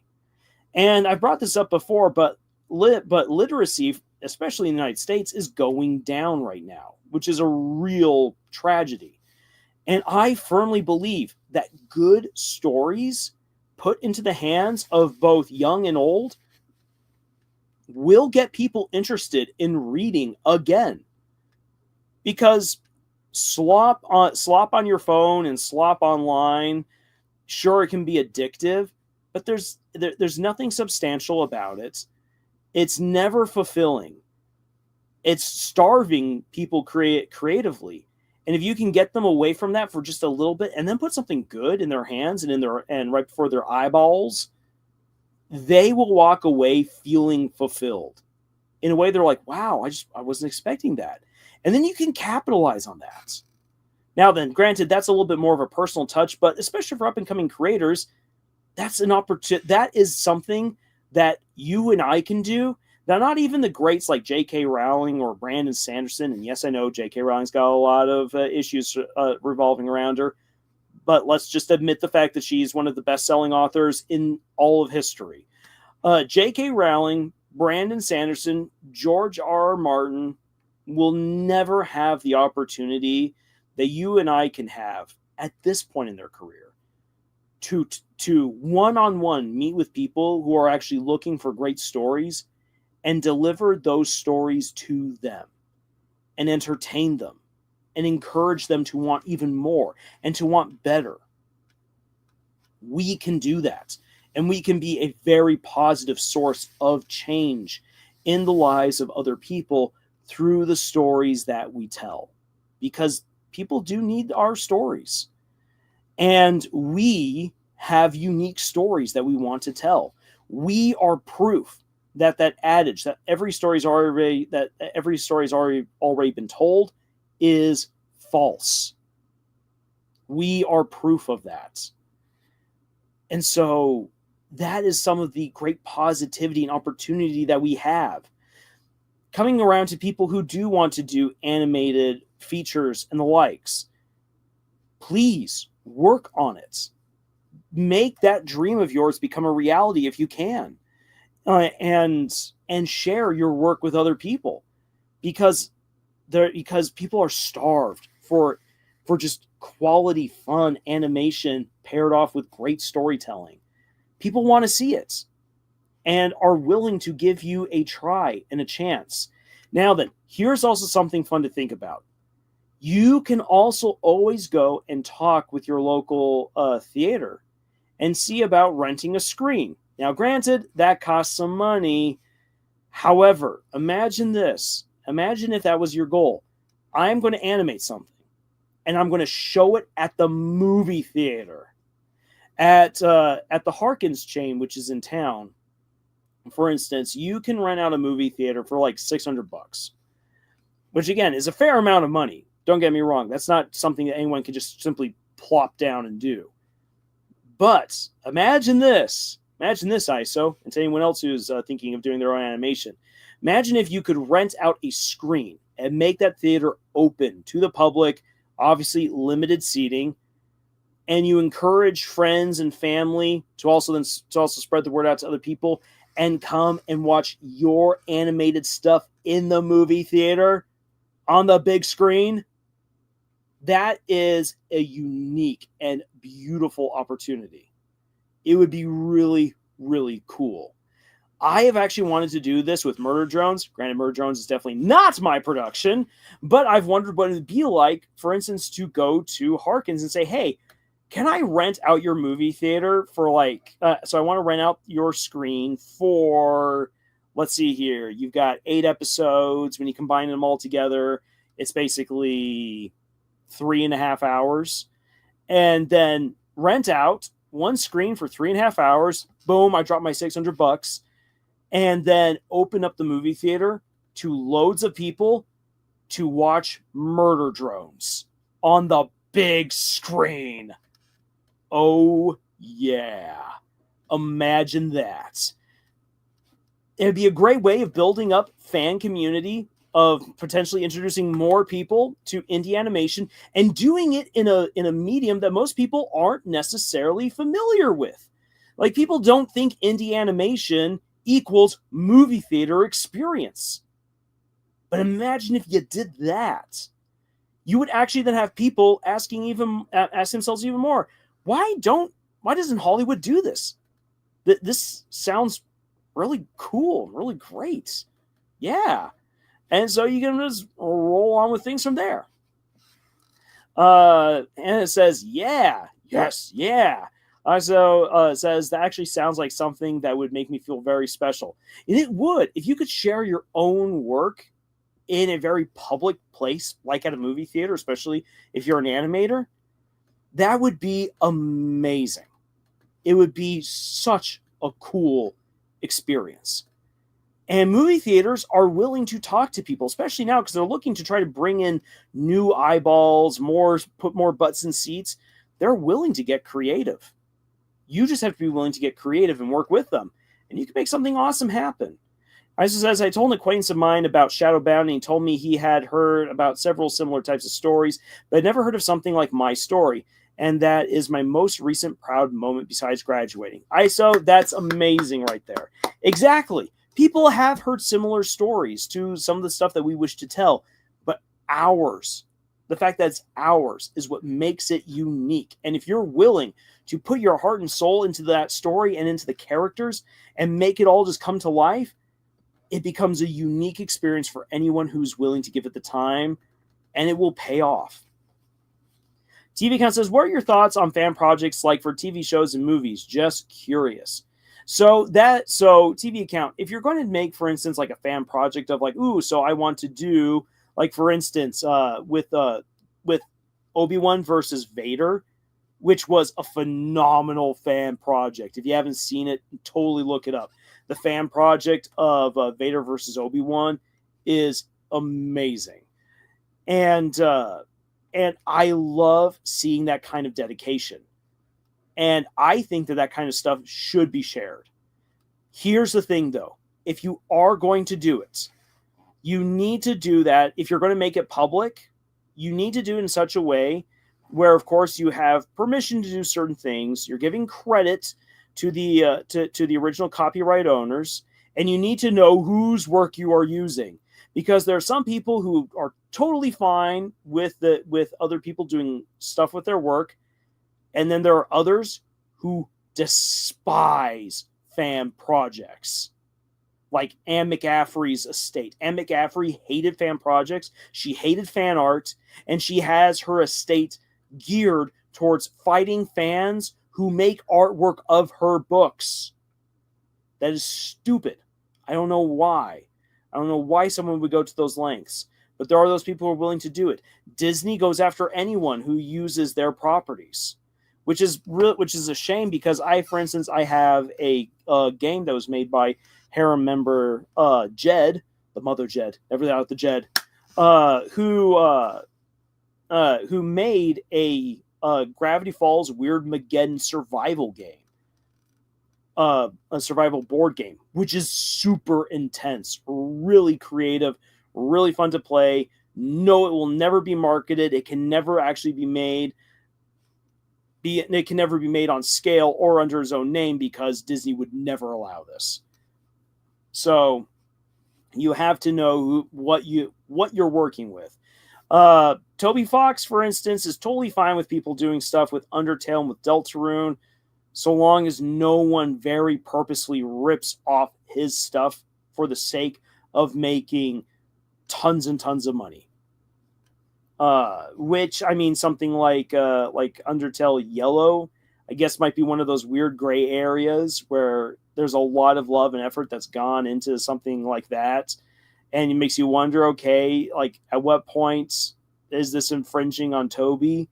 Or is it different enough that it's not an infringement on the copyrights? Leave that up to lawyers. But I think for the most part, Toby Fox is very comfortable with what he's doing and is far more engaged and interested in his work rather than taking to task any fan who works on their own projects. So TV account, to sum it up, I support fan projects. I think they can be really good, but you do have to know what you're getting into, and you do have to know that sometimes there's backlash to those projects. So it's something that you, as a creator of a fan of a fan work, need to think about. You need to calculate that into what you're doing and whether or not you're going to make any of your work public. So that's my answer there. Let's see here. Coming back to opportunities created by Hollywood's Wasteland. Because of people who are losing their jobs, this means that there's now wild, good talent running around out there, which, if you find yourself in a situation to make contact with some of these people and to work with them, that could mean some excellent opportunities. I've been wanting to see what it would be like to reach out to some of the artists that have been fired from various studios and just say, hey, look, like, I'm not a big studio person, but I want to support an artist, and I like your art style. I have an idea that I want to have artwork done for. What would it be like to work with you? I haven't done something like that yet, but I want to try that out. And I would like to, and I would encourage more people, if they find themselves in a situation to reach out to fired artists, to make a connection with them and see what kinds of opportunities there are, and if there's any good business relationships that you can build that way. Dorcas Daydream says, what have I missed? Dorcas, I don't know when exactly you popped out, but we've been talking about the wasteland of Hollywood and what kinds of opportunities that creates for us. So we have everything from that, obviously, people are in search of and need of great stories, which we can provide. If you are making an animated feature or a live action feature that you've produced yourself, try to show it in a movie theater. That would be really, really awesome. And local movie theaters will very likely allow you to rent out a screen to show your work.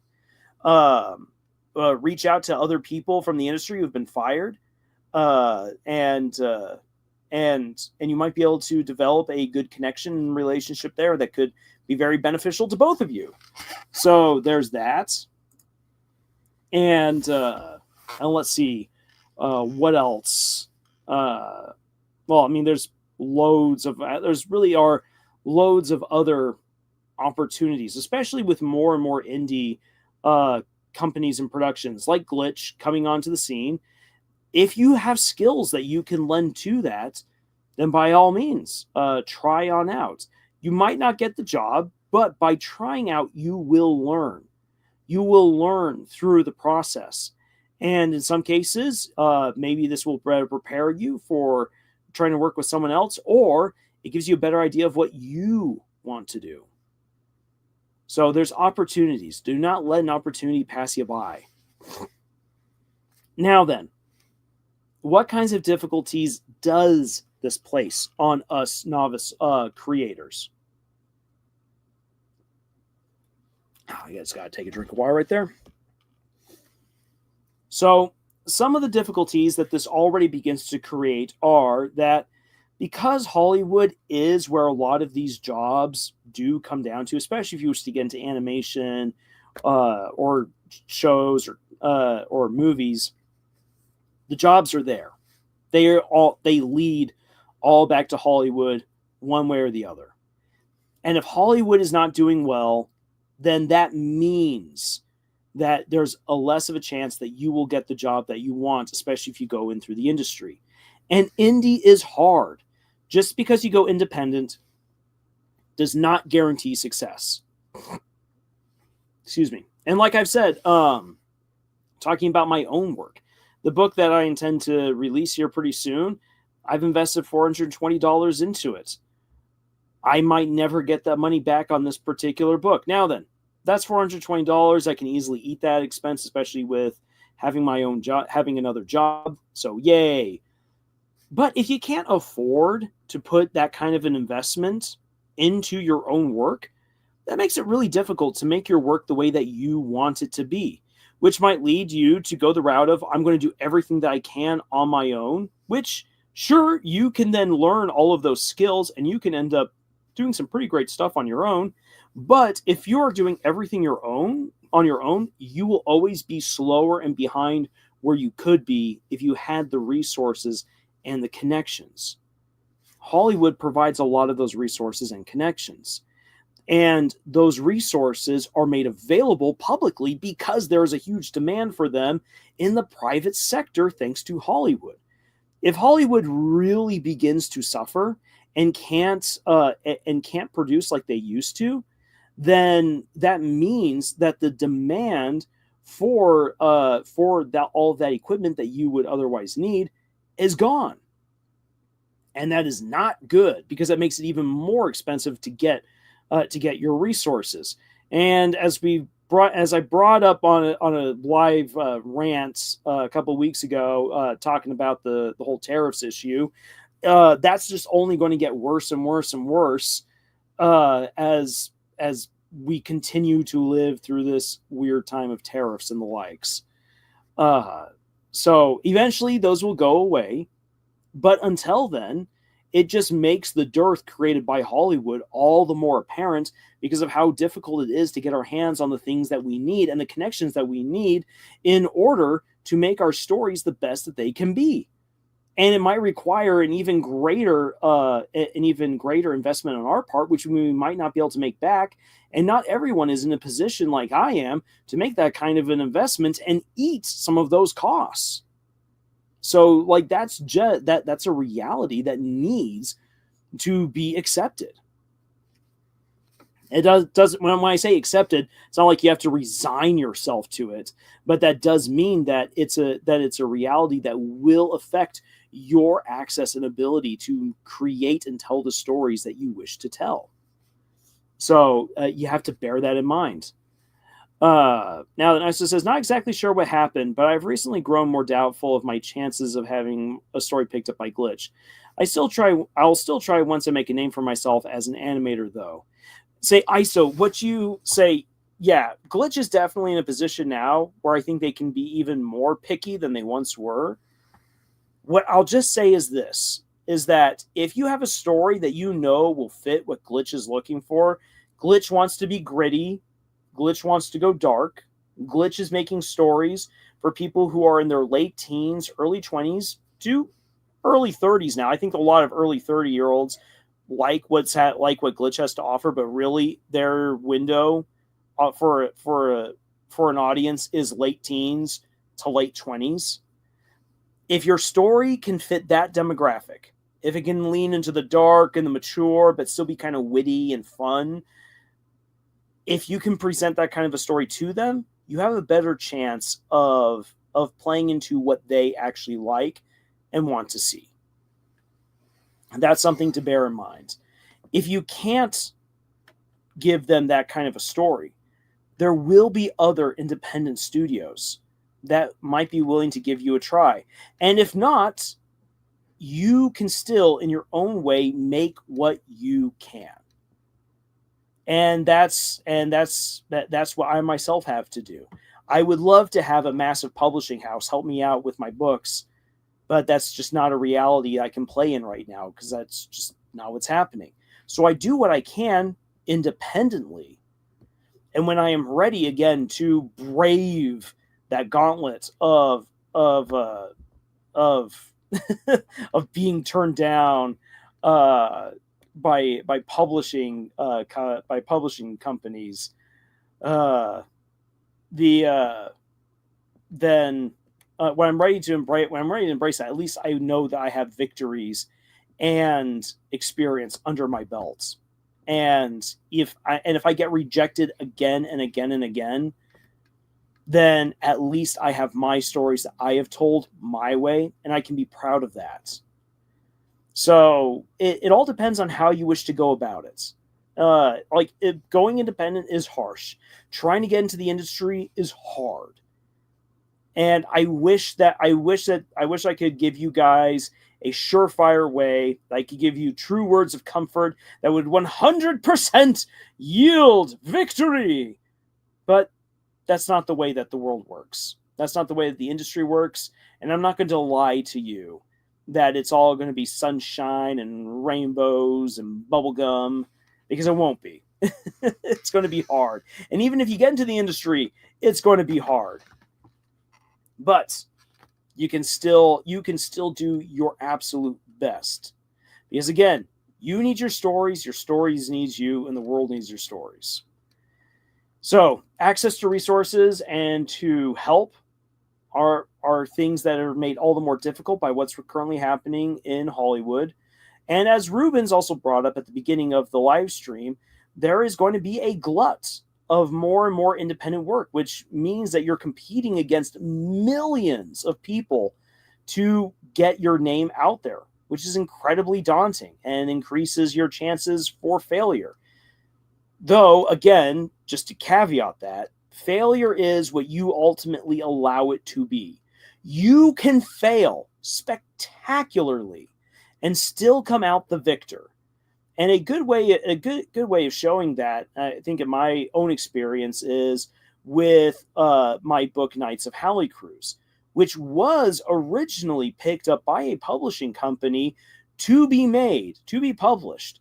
But when things just didn't go quite right, and I knew that my story wasn't the best that it could be, and it still ended up being a very raw feeling first book. Like, I'll admit that. But even though I lost the contract that I had originally set myself up for, and that was a bit of a blow. I still got to tell the story I wanted to tell my way. And that was ultimately why I had taken my rights to the book back, those publishing rights. And so even though I lost that opportunity to be with a publishing house, to be able to tell my story the way that I wanted to, and to give it far more love and attention than it was going to get there, that meant everything to me as a creator, and it's allowed me to grow my story the way that it needed to grow. Now then, it would have been even better if I had an editor and a whole team behind me to really help me make it the best it could be, because doing it all alone and with some friends just is not as good as having a whole professional crew. But it's still something that I can point at and say, even though it's faulty, I needed that work. I've loved it. It came to life. And for those people who've read it and enjoyed it, that also means everything to me. I says, your words are comforting and reassuring. I think I'll need to learn how to animate first. Yes, you do need to learn how to animate if you're going to get into that industry. Sorry, there's just no way around that. Because I think every one of Glitch's story writers were animators before they were picked up. So I'll do that. All right. Yeah, say it's quite a road to go down. But to go down that road as a creator of really learning and improving, of expanding our talents, say no amount of money can make up for that personal journey. And if you do make it, then all the better.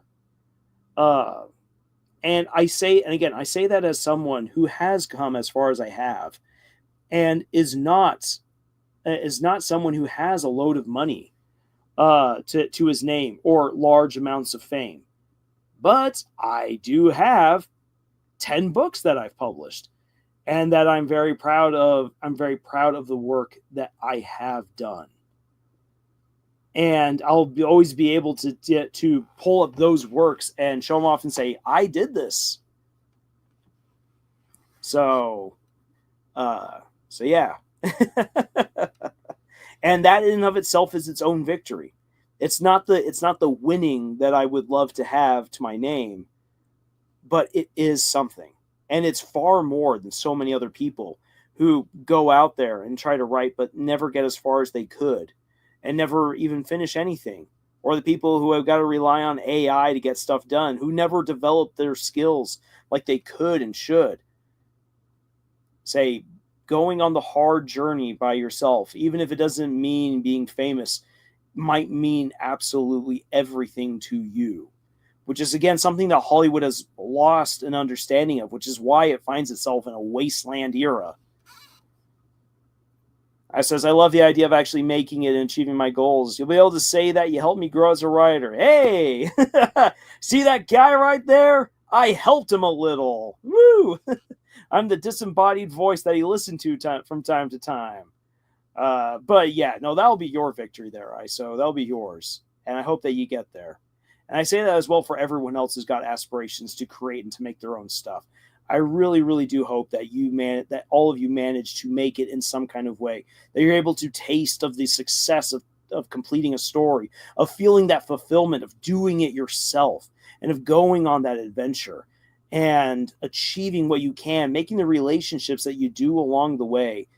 It is so very fulfilling and beautiful in its own way. Amega says there's an anime that has elements of tokusatsu. Okay, I don't know tokusatsu, unfortunately, so I cannot comment on that. I'm Omega. Otherwise, I would. Let's see here. But yeah, so those are, as far as, again, difficulties because of where Hollywood is right now. That's stuff to consider. Let's see here. Other difficulties. This is something I brought up before, and I'll just reiterate this again. That especially for going into the world of publishing. Okay, so basically Japanese live action. Okay, got it. Okay, I especially now get it. This is an anime that feels like live action. They can do all the little live action cheesiness that comes with it. But as again, Hollywood has looked to publishing, to traditional publishing, to guarantee big hits, and traditional publishing has gotten into the habit of looking for the big Hollywood payout rather than cultivating loads of young authors or new and up and coming authors to get their stories out there. And so it's all about finding the big paycheck. But as Hollywood diminishes, that big paycheck just becomes less and less and less. And big publishing companies cannot rely on Hollywood to crank out shows and movies anymore based on these properties. And so this all comes down to them trying to own those one or two or three big names like Lord of the Rings and Harry Potter, that then can just be milked forever by different companies and just becomes part of the soullessness that has led into this wasteland era for Hollywood. Yay! And what that means is that it's just more and more difficult now for up and coming authors to get discovered and recognized by publishing agencies, because they're not going to hire people now for they're not going to hire people for contracts to make books unless they feel like this person is going to be a true winner, a bestseller. Now it's the hunt for the bestsellers rather than the hunt to tell good stories. Because if we were more interested in telling good stories and getting those out there, we might be able to actually have even more bestsellers rather than just hunting for the bestseller. One good way that I like to describe this, I would use this at times when I was teaching. I said that you have so many people who are worried, who are concerned about finding that vein of gold or that well of oil, that they miss the veins of silver and the copper deposits at their feet. And silver and copper, while not as extravagant and valuable as gold and oil, when you find a vein of silver or a quarry of copper, that's big. That's money. That's success. Even if it's not gold and oil. And I think we need to return to that way of thinking. Because if I could provide that, if I could be that vein of silver for a company, I'd be happy. I'd be happy because it would actually be me that's keeping that company afloat until they find that gold or oil. Let's just be honest. Okay, Simon says, think like Power Rangers or Ultraman. Okay. That's cool. I have to take another drink of water. Alrighty. Let's see here. Let's begin winding down. I've had my little rant right there about Hollywood. Yeah, it might seem like we ourselves can't do much. And let's be honest, none of us are in a position right now to revolutionize Hollywood. We might be one day. It might be me or one of you. And you should work towards what you want. You should work towards your own dreams. And who knows where that will take you. It'll very likely take you on adventures that you never thought of. I know it certainly has for me. But look for the opportunities that are being provided right now by what is happening. Even if it seems awful, even if it seems like the world is coming apart, never stop chasing after your dreams. But also understand the costs involved with chasing your dreams. Don't go in just wide-eyed and bushy-tailed thinking it's all going to work out. It will require sacrifice. It will require work, but you can make it happen. Eventually, I have faith in you. But let's let me make sure I do have this. Let me pop on over here. Let me make sure that this is, there we go. Okay, let's get this ready. Because I did say earlier that we talk about the whole N and Uzi date. So let's round off the night with some Murder Drones fun. Woohoo! And also, we've got Deltarune coming out. It's so close. It's so tantalizingly close. Just within 2 weeks. Say, holy cow. All right. Let me... Oh, ISO hasn't watched the new trailer yet? Well, guess what? You are going to be in luck.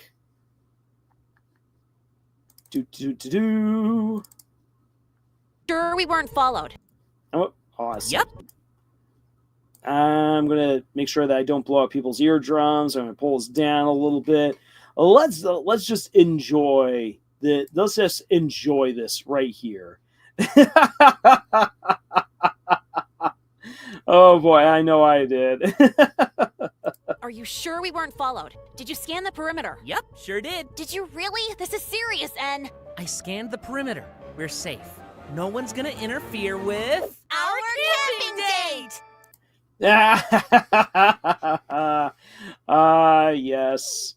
Yes, because Uzi would want to make sure that no one ever knew that she was actually out on a date because she's too goth, too broken, too damaged to let anyone know that there's that sweet, gooey, swaft feeling in her cold, blackened heart. Because, yeah, that's just the way that angsty teens go. Or, whatever. Camping mode activated!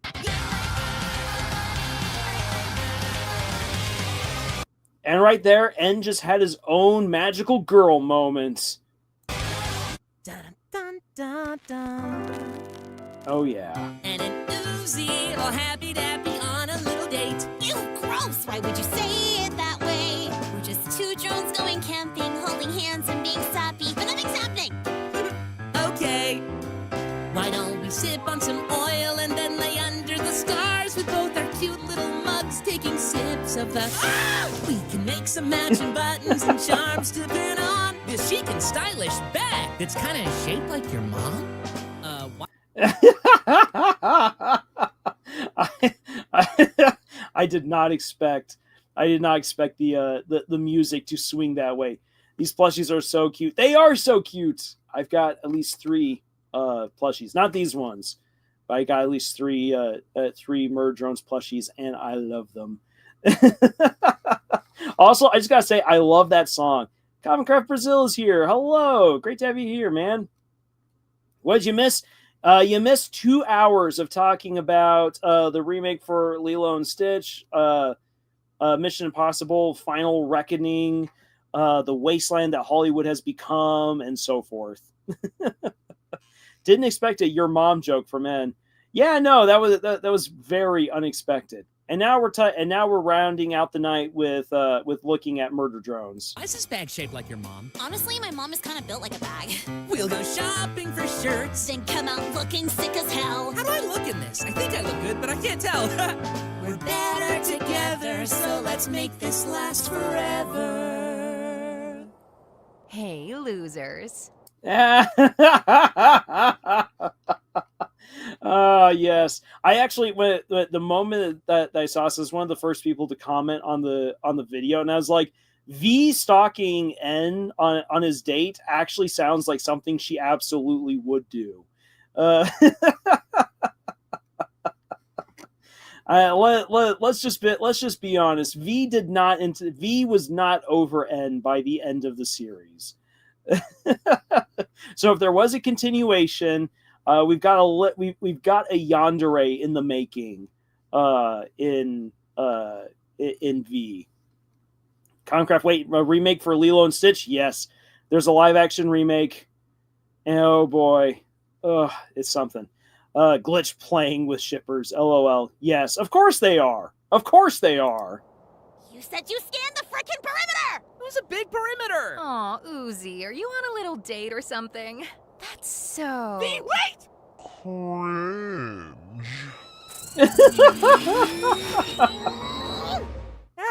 Now she's angry.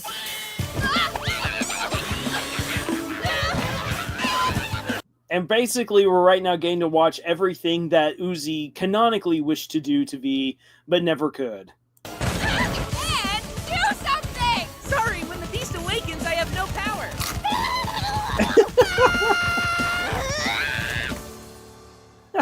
And an Uzi, I guess we're kinda glad we're not alone. Shut up or I'll snack on your bones! Like 2 peas in a pod. I like puppies. Oh my god! You're my #1 drone. Cringe. The murder drone. Again, it was so insanely accurate for these characters, and the rest is all just breaking down the merch.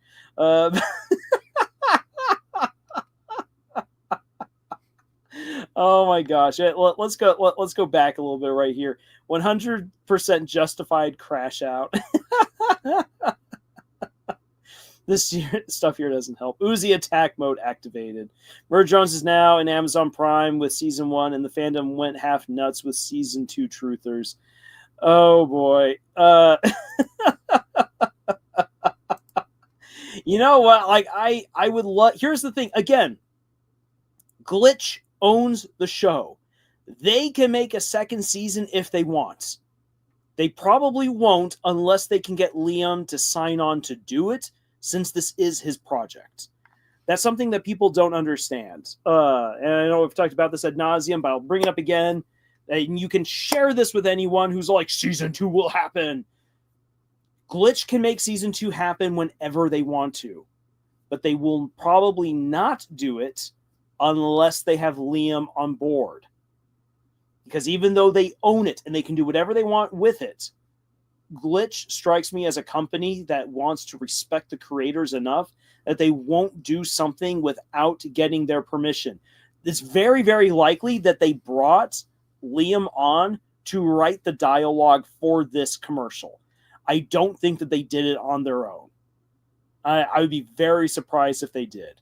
So, yeah, Liam is probably just happy to have finished a show under his name. Exactly, because it's the first show he's ever finished.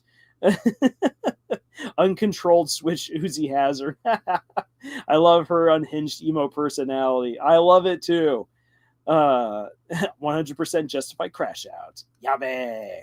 All right, I want to go back because there's something right here that just made me laugh so hard when I first saw it. Hey, losers. You said you scanned the frickin' perimeter! It was a big perimeter. Aw, Uzi, are you on a little date or something? That's so... V, wait!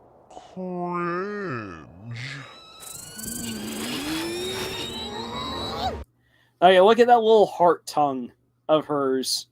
Blech. I'll be honest, like, this is fun to see. I'm actually not sure if I really actually like this whole design, but again, that's just me. Now she's angry. And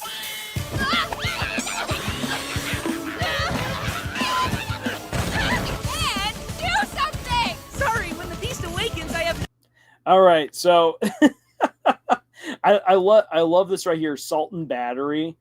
So you can immediately take this a couple of different ways, because right now, V is absolutely the victim of assault and battery from Uzi, but also just, oh look, it's a joke about Pringles, and once the beast awakens of hunger, there's no stopping it. Or you can also take it probably the other way, wink wink, we shall not explain, so that way Lars doesn't get canceled online. There are 3 ways in which you can interpret N's little moment right here. Hey, sorry, when the beast awakens, I have no power.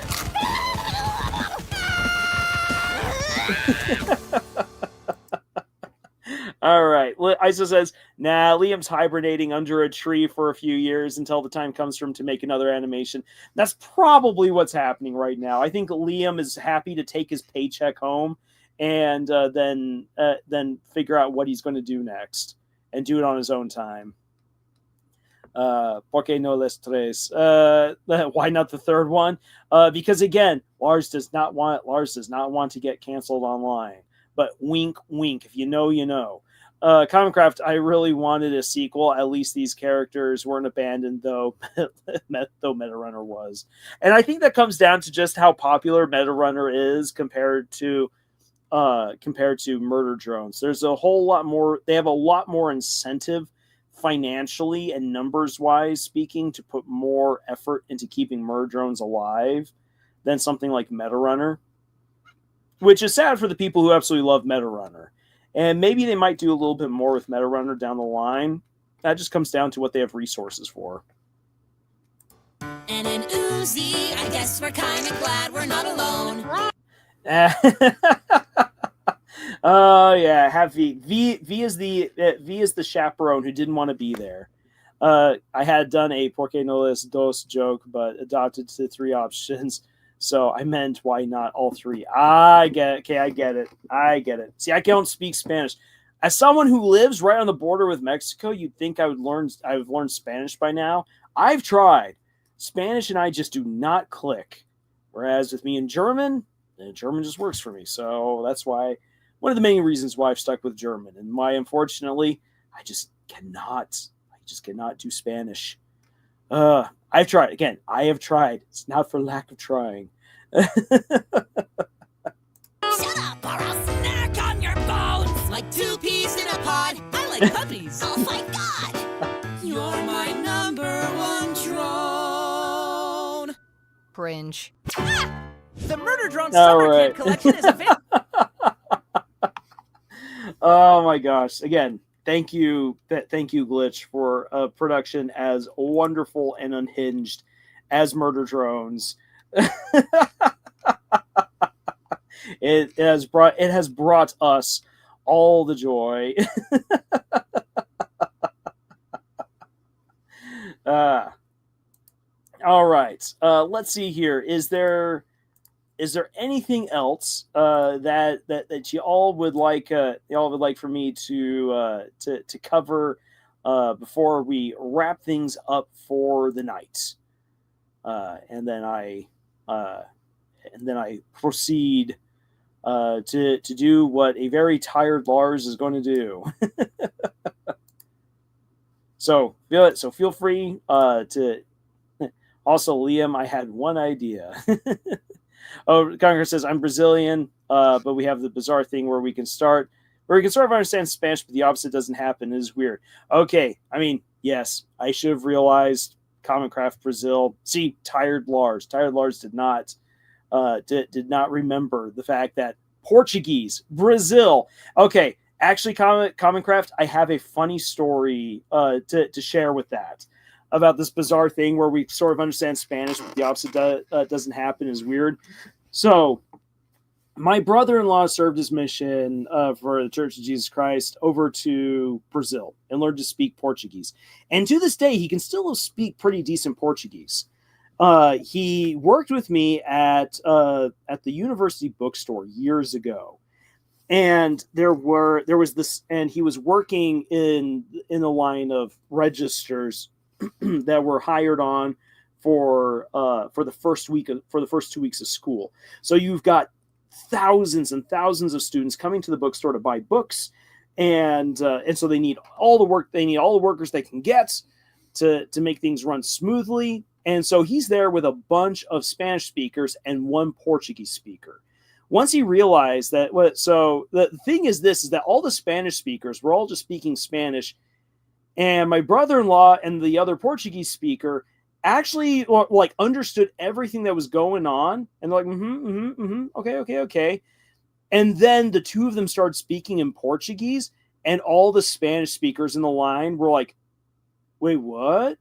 And they could not understand them. And my brother-in-law said it was one of the funniest things ever because the Spanish speakers could never hide anything that they were saying in Spanish from him or this other guy. But none of the Spanish speakers could understand those two when they just decided to have random conversations in Spanish, and it would make them absolutely paranoid because they thought that they were saying smack about them.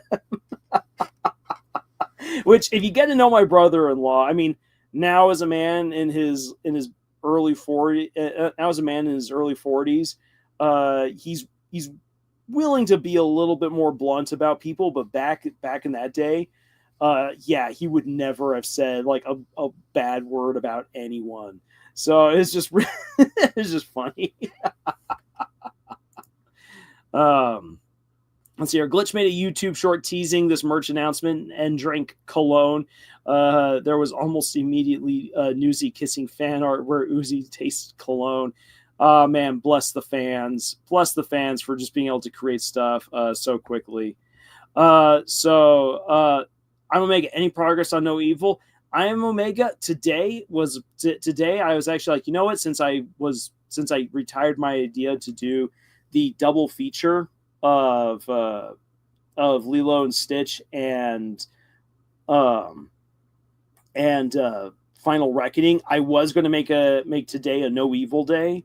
I could still do that. It'll just be very late. No, unfortunately, I haven't made much progress. That comes down to the fact that, and like, again, this is one of those silly things where people are like, dude, just sit down and watch it. Yes, but when I now have a new job, woohoo, which is great. That's 3 days, very, very busy. That work I have to drive out of the city to get to. So that eats up quite a bit of time. So that leaves that then means that for 3 days out of my week, with what limited time I have, I got to take care of the house, family, and then my own creative endeavors. So then that leaves 4 other days. Woohoo! 4 other days should be plenty of time to watch and to do stuff. And normally one would agree that's the case. But me being the person that I am and the fool that I am, I have so overbooked all of my free days with so many other things that have to be done. And so even though I'm like, man, I should just sit down and like watch something. I'm like, no, because if I do that, I'll be derailed and I won't be able to then keep up with all these other projects, which is true. If you when you see that, it's like, oh, so Lars is getting a book ready for publishing. He's editing a book. He's working on a fan fiction. He's writing another book. So there's 4 stories right there, which is stupid. Don't do as Lars does. Lars is a dumb. But Lars is trying to get it to a point where is trying to stay at the point where he's at, where he publishes, consistently publishes 2 books a year, which is why I put myself through this absolute gauntlet of pain. So there's that. Then plus just taking care of my youngest niece. Again, still having to take care of the house. And then a man's got to eat and to sleep, which I should honestly get more rest than I do. With all the things I work on, I don't get much sleep. I'll be very honest. And as I said, tired Lars. Tired Lars did not make the connection. Common Craft Brazil to Portuguese, which should have been very obvious. So Lars needs a vacation. Will he give himself one? Who knows? And now I'm speaking in the third person. Yay. But even with all that being said, trust me, I have not forgotten, because I do really want to finish it on up. And No Evil, as I watched through it for the episodes that I did, I realized this is something that I need to be paying attention to. If I have it on in the background, I will not be able to follow it. And that would be a shame, because it is actually a good story. So I want to make sure that it has my full attention. And I was giving my full free time attention to Wind and Truth recently, which now that I'm done with that, I can now try to plop in something else into that small little extra free window of time. Which also, for those of you who are wondering about the progress for the mini tabletop, construction, I intend for construction to begin tomorrow. And also, I'll be getting the Stormlight miniatures, hopefully tomorrow, so that way I can make sure that I have the proper ratio for construction. So that's just another project that I've heaped onto myself. And I also need to make a video for Gilded Guy. Oh boy. So again, I just overburdened myself with way too much. This is where a time turner or shadow clones would really come in handy. But yeah, I do need to get back to it. I'm Omega, and thank you again for the reminder. So Comcraft has an idea or suggestion for Liam. I remember that you had beaten Radon last week, and I had to catch up on that stream. But it reminded him of a video of a streamer defeating Radon live at the sound of Shrek's "I Need a Hero." Yes. Oh, that sounds so good. Maybe I should play that for when I fight against Melania. In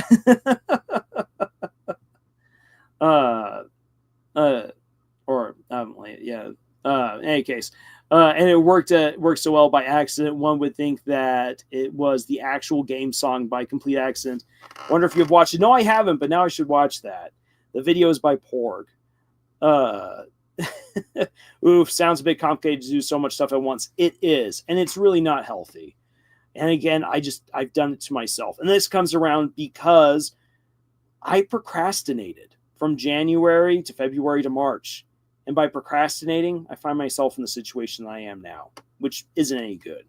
So I need to learn from my mistakes and just not procrastinate. And then I think that catches up with everything there. So woohoo! The Radon hero stuff was so amazing because the lyrics matched what happened on the screen at the same time. Oh, fantastic. Oh, I'm so looking forward to it. Another variation of I Need a Hero is the one for He-Man. That's a really cool rendition. Maybe I'll try that one for a boss fight. And it was first try of the song. Awesome. All right. Well, I haven't seen any other than the question about progress on No Evil. I think that will do it then for tonight. I intend to release as soon as possible a video that I've done for the Two Perfect Saints, which is an anime that more people definitely need to give some attention to because it's really, really good. And I have my notes already for doing a Deltarune shipping video. So if those are like, yay, shipping wars, oh boy, I've got stuff for you. And the geometry of love. We're going back to concepts from the earliest videos on Camille's Harem. The Two Perfect Saints. Yep, that's the name. Which is a twist on one of my most it's a twist on two of the most hated tropes in anime. The overpowered main character and the I was kicked out of the hero's party. Or in this case, because it's a shoujo, it's I was divorced by my fiance. Or I was kicked out by my fiance. And it is a great twist on those tropes. And more so than like, oh, it's a subversion. More like it leans in perfectly and does stuff that you're not expecting with it, which is just really good. Okay, so with all that being said, everyone, thank you so much for being here for this live stream. I'll give you guys more updates of things to come in the near future, and I need to start making sure that I also put together the lessons based on your guys' votes and your suggestions from the latest community post. And I will try getting in touch with Camille ASAP to see about putting together that big lesson on romantic dialogue. Because that one, since that was the one that was overwhelmingly voted for, I want to make sure that one gets the proper attention that it requires for such a popular vote. Congress says, thank you for doing these videos despite everything. Oh, no, I love doing it. I absolutely love doing these videos and everything. It's become my life, and I've enjoyed it. And thank you, Hannah. Yeah, you have a great day, night, morning, everyone, wherever you are at. And again, just thank you so much for being here. Always for your comments, for your respectfulness in the chat. You guys are awesome. And until the next video, y'all, juice.